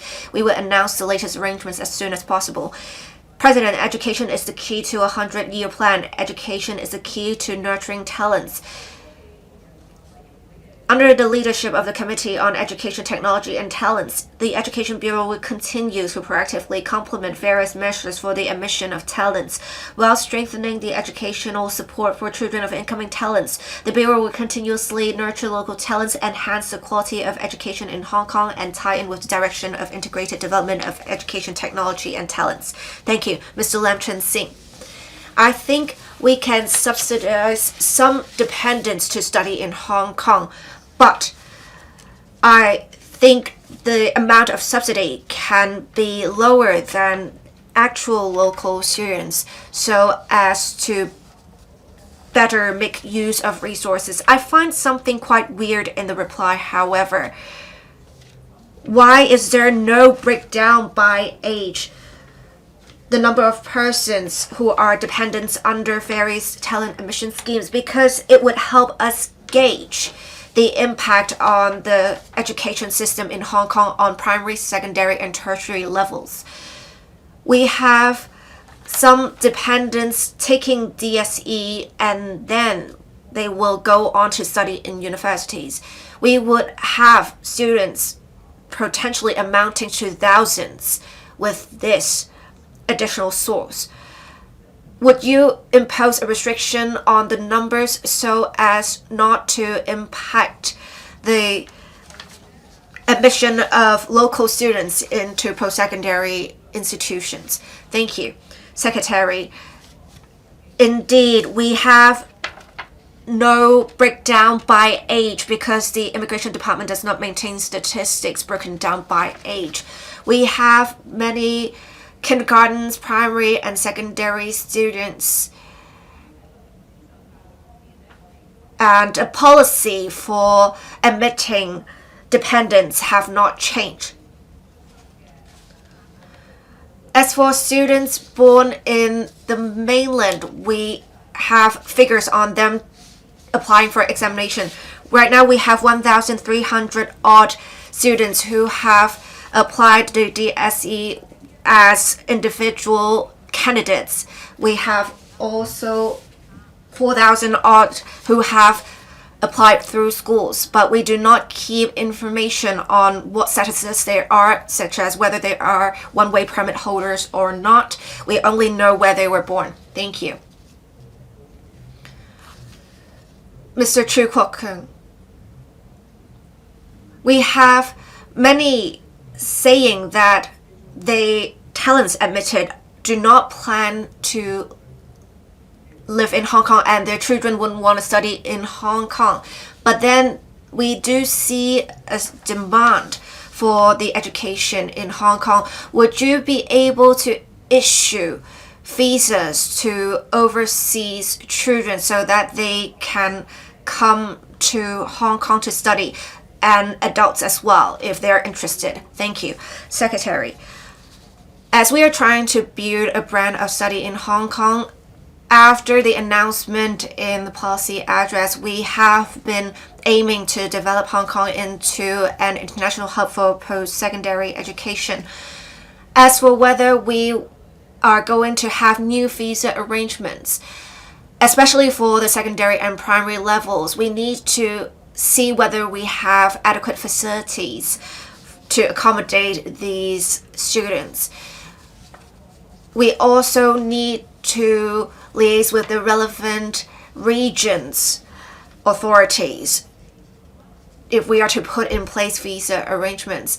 Apart from Macau and Taiwan, for other regions, we have no restrictions for visas issued to students aged below 18. Thank you. Professor Lau Chi-Peng. Today, we are talking about specifically students holding dependent visas or entry permits, how we are to treat them. We have indeed seen issues recently. I would actually like to focus on the study in Hong Kong brand. Would we actually admit more non-local students to make the student source more balanced, the ratio more balanced? Would you allow the 8 UGC funded universities admit non-local mainland students? Secretary, for the study in Hong Kong brand, we need to develop it not only focusing on the quantity but also quality. For the 8 UGC funded universities, with the international group of that association, we have received $20 million for the group, the committee, to promote the study in Hong Kong brand. We have also reserved $10 million for the UGC and the heads of universities committee, standing committee on internationalization, to promote to Belt and Road countries the study in Hong Kong brand. In future, we will continue to move towards internationalization and diversification for development of the education system in Hong Kong. Mr. Tang Fei, for students holding dependent visas, they are, according to the basic law, Hong Kong residents. If we impose additional restrictions on them for them to be admitted to local universities, if they have to pay additional fees even as local students, or if they have to reside in Hong Kong for longer with the additional requirements imposed, does the government expect that the decision may be subject to judicial review and that it may be contrary to the basic law with the right to receive basic education in Hong Kong? Thank you. Secretary, we have assessed various aspects, including the legal aspect of the relevant arrangements. We have also liaised with different stakeholders, departments, as well as institutions. We have also referred to the practices in other countries and regions. We have also assessed for our different subsidy programs the conditions imposed on students. For local students, the amount of subsidies for different countries and regions, they have different arrangements. Some would put in place a residence requirement, some would put in place some restrictions on the institutional options available. we actually have some eligibility criteria put in place for subsidies dispersed anyway, so it does not encroach on the right of education of Hong Kong residents, but for different subsidy programs, it is all right for us to put in place criteria, basically. Thank you. Ms. Judy Chen. In order to build a larger talent pool in Hong Kong, we want more talents to receive education in Hong Kong. Targeted use of public resources is one aspect, but many parents are also concerned about the fairness of competition. For those who have not studied in secondary schools in Hong Kong and go straight to taking DSE, they do not need to study the other non-examined subjects. They can just train on the past papers and take the exam. It is seen to be unfair. How can we ensure fairness is an important issue? I can see in the main reply, the secretary said for the definition of local students, the review has been smooth so far and it is progressing. But then people would have to take DSE again starting 1st of April, and the parents of these students are very concerned. Would you be able to announce the relevant arrangements before July when the results will be announced? Thank you.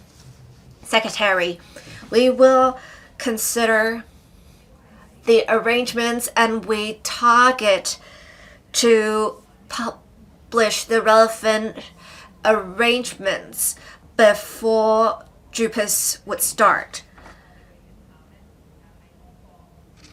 And as I said earlier, there are two routes, the JUPAS and the non-JUPAS route. And our tertiary institutions admit students from all over the world, and we believe institutions follow the principles of fairness and meritocracy. We have every year 15,000 first-year first-degree places for local students, and this will not change. Non-local students are admitted by over-enrollment. As for those who are not receiving subsidies while applying to UGC-funded programs, will that take up the 15,000 places? Will we count towards the 15,000 places? We are still looking into the different options. Thank you. Mr. Sheng Hai-Long, I would like to first declare I'm the founding chairman of the Hong Kong Top Talent Services Association. As the secretary said, if we are admitting students from all over the world, like MIT and Harvard, if they're only admitting students from the Boston area, they would just be community colleges. They would not be world-renowned universities. I think in future we should move towards only admitting students in accordance with merits. We have recent surveys where 2/3 of the respondents are coming to Hong Kong because there is a good education system for their children. Because there is quality education, talents are coming. So I am very concerned about the potential findings of the review. If we are not careful with the consideration of different options, it may affect different people. And according to Article 36 of the Basic Law, Hong Kong residents are entitled to welfare benefits of Hong Kong. So will the government please note this? When communicating with stakeholders, has the administration communicated with the different institutions? What do they think about the arrangements? Thank you. Thank you. On the arrangements, the potential impact on stakeholders and talents, we will also consider their views in the review. We have also communicated with tertiary institutions on their admission arrangements, as well as the quality of education in these institutions, whether it will be impacted in any way. apart from JUPAS.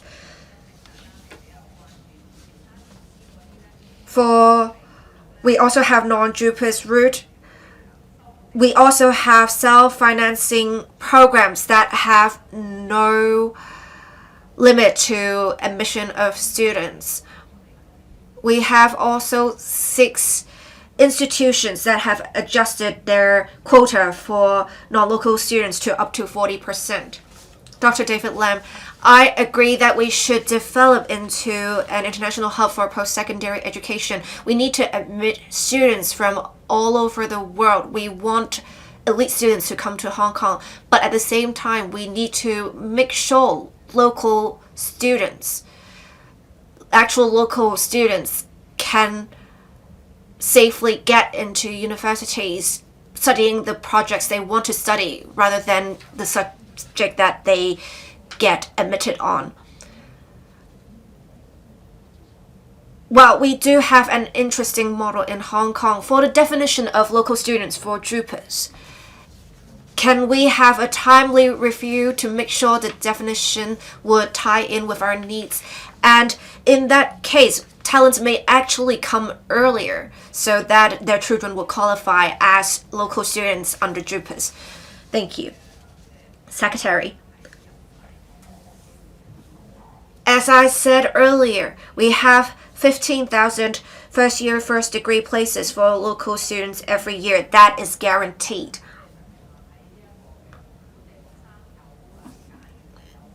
For local students, we will review the subsidy model. That will be the focus of the review. But the 15,000 first-year, first-degree places for local students will not change. As for when we'll notify the talents so that they can plan early on. As I said earlier, our target is to publish the arrangements before the start of JUPAS this year, so that we will also put in place some transitional arrangements for their adaptation. Thank you. Last question seeking an oral reply. Mr. YIU Pak-leung. Thank you, President. There are views pointing out that enhancement of the immigration arrangements for visitors is crucial to attracting more high value-added and high-end visitors to Hong Kong. In this connection, will the government inform this council? 1. As there are quite a number of views that it will further promote inbound travel of high-end visitors if the co-location or other innovative immigration and customs clearance arrangements are adopted for private jet and cross-boundary helicopter passengers. Whether the authorities have initiated discussions with the relevant mainland departments in this regard. If so, of the details, if not, the reasons for that. 2. As there are views pointing out that there are the large-scale arts, cultural, and sports events to be held at the Kai Tak Sports Park will attract internationally renowned superstars and high-end visitors to come to Hong Kong and drive up the demand for helicopter services. Whether the authorities have considered opening up the heliport of the government flying service Kai Tak division for operating the relevant cross-boundary flights as well as flights within Hong Kong.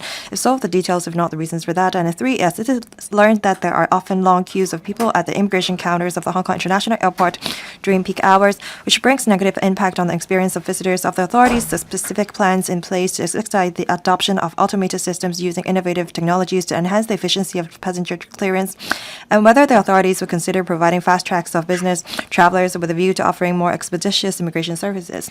Secretary for Transport and Logistics. President, in recent years, the market landscape for cross-boundary helicopter services has been evolving. With the rapid development of road, rail, and maritime networks in connecting cities in the Guangdong, Hong Kong, Macau, Greater Bay Area, continuous increase in cross-boundary passenger flow, as well as the emergence of new technologies such as advanced air mobility, the government of the Hong Kong SAR is keeping a close watch on the development trend and market demand for local and cross-boundary helicopter services and will review the development of related facilities in a timely manner, taking into account the views of the industry and digitalization of existing heliports. In consultation with the Security Bureau, the reply to Mr. Yiu's question is as follows. 1.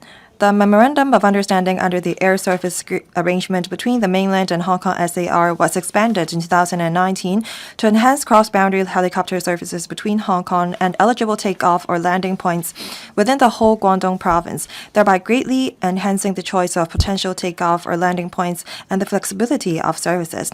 At present, helicopter takeoff landing points in Hong Kong and the Guangdong province that fulfill the relevant customs, immigration, and quarantine CIQ arrangements include Shenzhen Bao'an International Airport, Guangzhou Baiyun International Airport, Hong Kong International Airport, and the cross-boundary heliport at the rooftop of the Hong Kong-Macau Ferry Terminal in Shenzhen.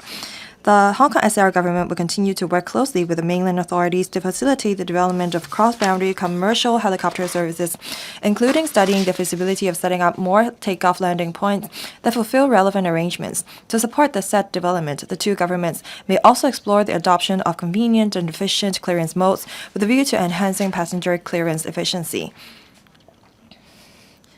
The Hong Kong Business Aviation Center at Hong Kong IAA is equipped with security and CIQ facilities.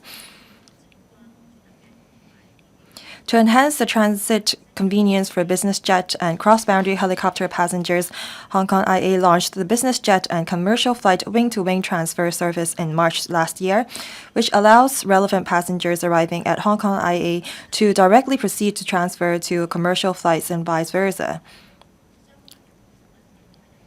As the service can save about one-third of the transit time for travelers, it will help promote their use of business jet and cross-boundary helicopter services and transit through Hong Kong IA. The Hong Kong SAR government and the Airport Authority Hong Kong AAHK will continue to closely monitor the market demand and the operation of relevant facilities. Since 2019, several mainland helicopter operators in the market conducted trial flights between Hong Kong and Shenzhen or Guangzhou. For example, in September last year, the first cross-boundary helicopter flight from Guangzhou to Hong Kong took place. The Hong Kong SAR government will continue to facilitate trial flight activities with a view to implementing cross-boundary helicopter services between Hong Kong and Guangdong as soon as possible. 2. Regarding the heliport site at the end of the former Kai Tak runway, when seeking funding approval from the Legislative Council for the Works project of the Kai Tak Division of the Government Flying Services in 2018, the SAR government has indicated that it will reserve the flexibility to co-locate cross-boundary helicopter service facilities at the site in future if necessary. The division has been designed to ensure that necessary equipment can be provided to support the future co-location of the site with cross-boundary heliport. As mentioned, the Hong Kong SAR government is closely monitoring the development trend and market demand for helicopter services and will review the development of related facilities in a timely manner. 3.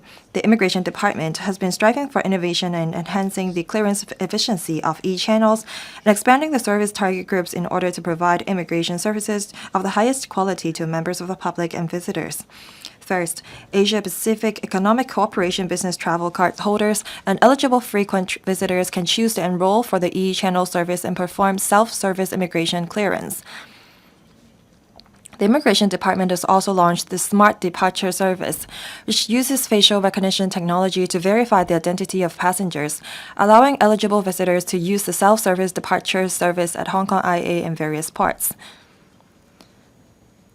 For visitors from the mainland and Macau, the Immigration Department lowered the eligible age of holders of the mainland's electronic exit entry permits for traveling to and from Hong Kong and Macau to use the e-channel service from 16 years old or above to 11 years old or above in April 2023.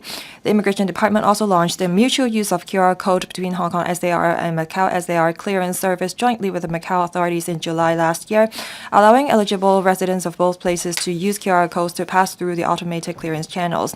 The Immigration Department will also flexibly deploy manpower, operate additional counters and channels during peak hours to ensure smooth passenger flow at Hong Kong IA.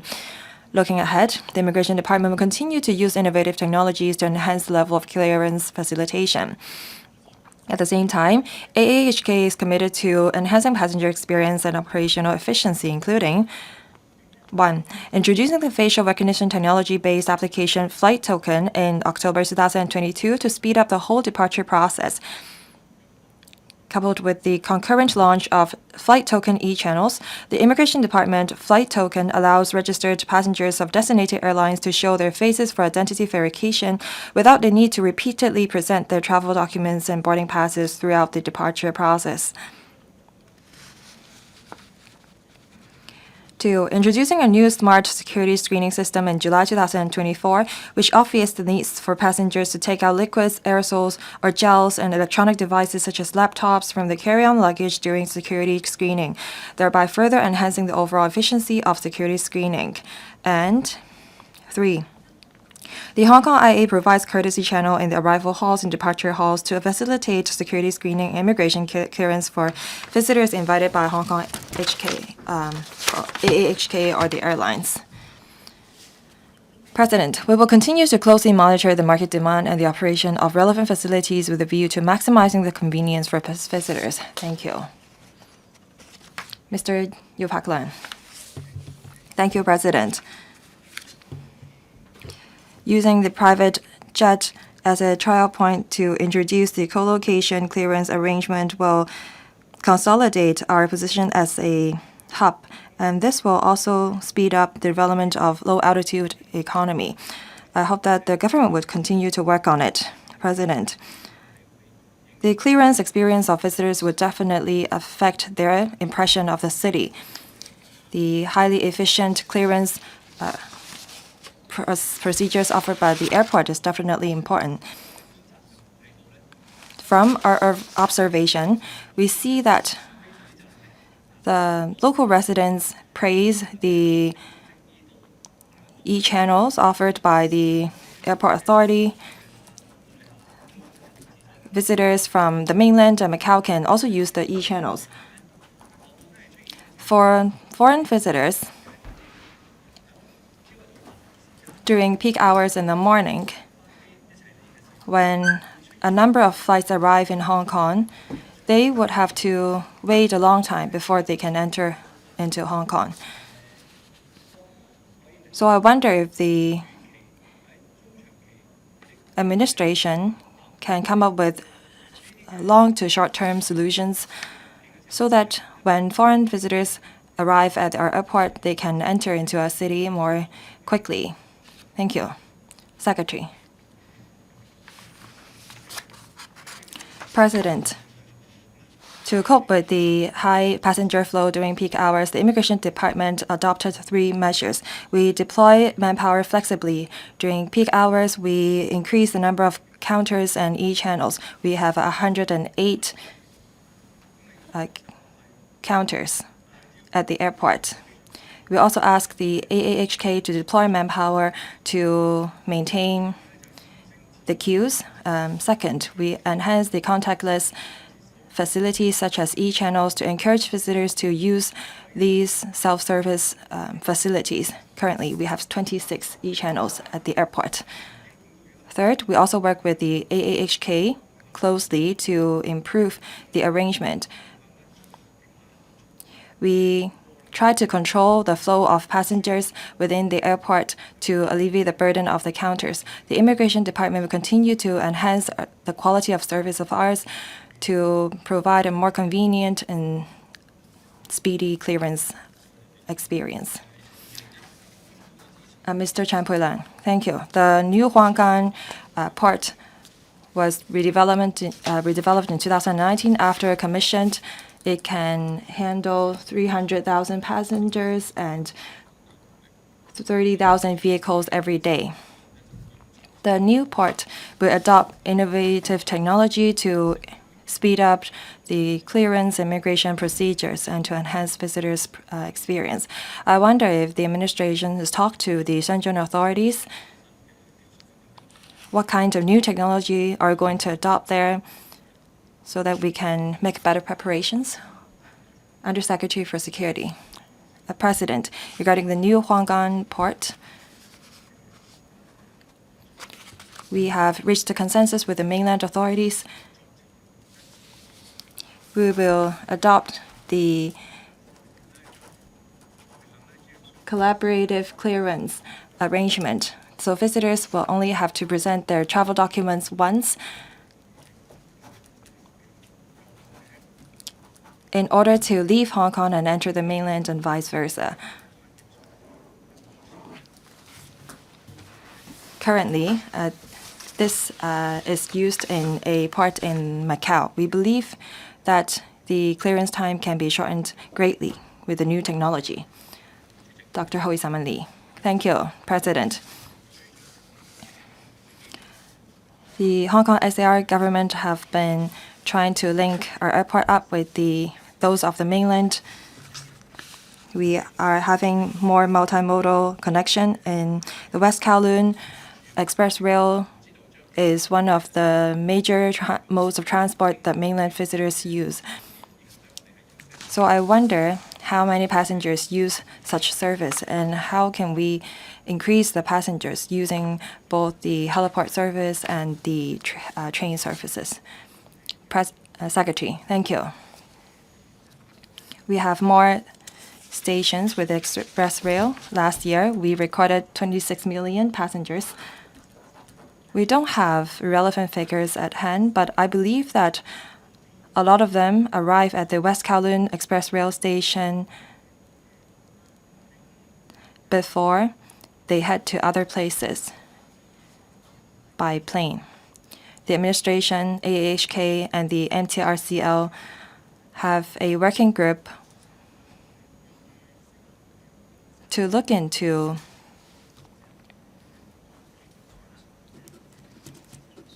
how we can handle the passengers' luggage better.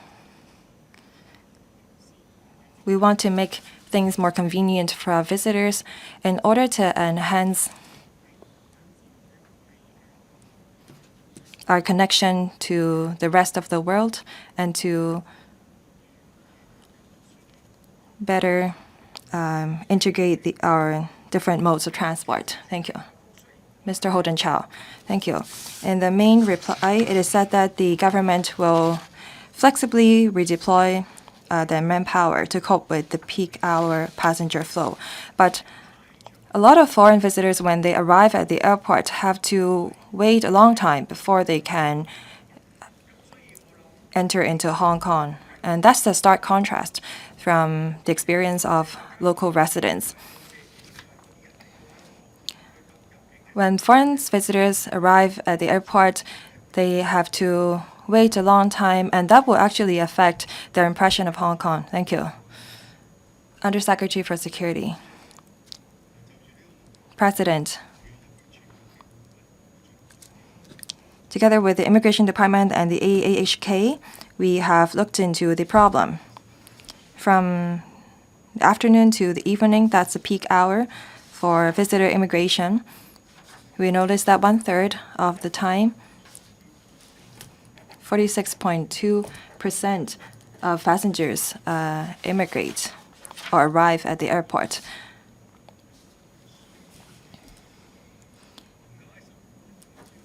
The number of passengers that can complete the immigration procedures within 15% account for 95%. Only 5% of passengers cannot complete their immigration procedures within 15 minutes. But the longest time they take would not be more than 30 minutes. You may think that there are a lot of people waiting outside the counters, but we have a lot of counters. We have 108 of them, and we have over 20 self-service facilities. Local residents using e-channels, they will be able to immigrate faster. And there are also other factors affecting the time. For some individual visitors, we need more time to scrutinize their travel documents, for example. Our colleagues at the arrival hall will monitor the situation, increase the number of counters, and ensure a good experience of foreign visitors. Compared to other international airports, the time taken for immigration in Hong Kong is much shorter. A lot of foreign travelers told me that after passing through the immigration counters, their luggage has not arrived yet. So that's how fast our service is. Mr. Shang Hailong. Thank you, President. For foreign visitors, many of them complaints about the time taken for immigration. Business travelers are especially anxious about the time taken. They think that having to wait 15 to 30 minutes is too long. Last November, the Shenzhen Bay port allow their visitors to print their fingerprints in order to immigrate or enter into the city. For the Shuttlecock Frontier closed area, we also allow contactless immigration or clearance. I have to declare interest. I'm a consultant to an AI company.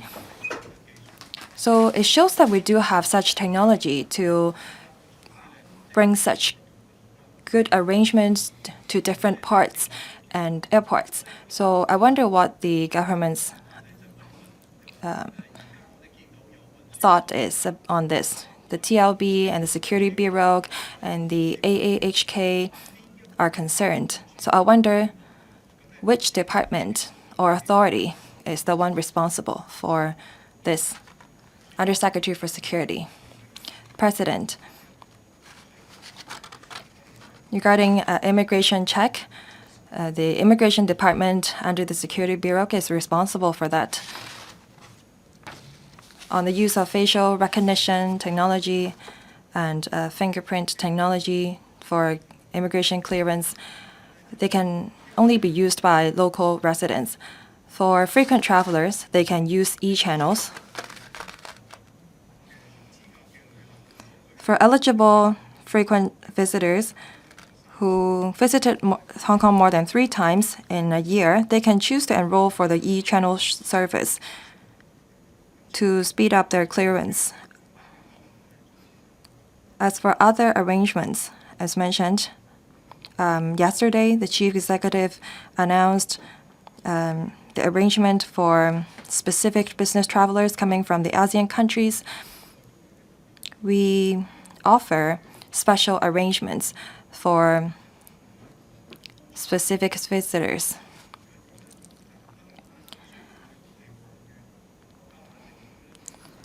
We offer visa-free arrangements for most countries over the world, but for visitors coming from certain countries, they still need to hold a visa in order to enter Hong Kong. So we need to strike a balance between convenience and offering immigration check. Mr. Chairman Kwong, thank you. The Undersecretary said that the Hong Kong port will adopt this collaborative inspection and joint clearance arrangement. In 2024, the Hong Kong-Zhuhai-Macau Bridge port, the number of Hong Kong and Macau travelers amount to more than 12.6 million people. That's a growth of 63%. And over 50 days, there were more than 100,000 passengers using the port.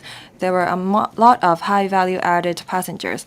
We have northbound travel for vehicles, and there is a suggestion of having this arrangement of southbound travel for vehicles from the mainland. So are we going to upgrade facilities at various parts to adopt or put in place this co-location arrangement? When we have vehicles from the mainland coming to Hong Kong, then that would affect and increase the vehicle flow of the Hong Kong-Zhuhai-Macau Bridge. If we can adopt the co-location arrangement, that will enhance the efficiency. Undersecretary for Security, thank you. The member mentioned about the co-location arrangement. It requires the port of both the mainland and Hong Kong to be located at the same place. But for Hong Kong-Zhuhai-Macau Bridge, the Hong Kong ports and the mainland ports are located in 2 different locations. As to whether we can speed up the clearance procedures, we are going to provision more e-channels.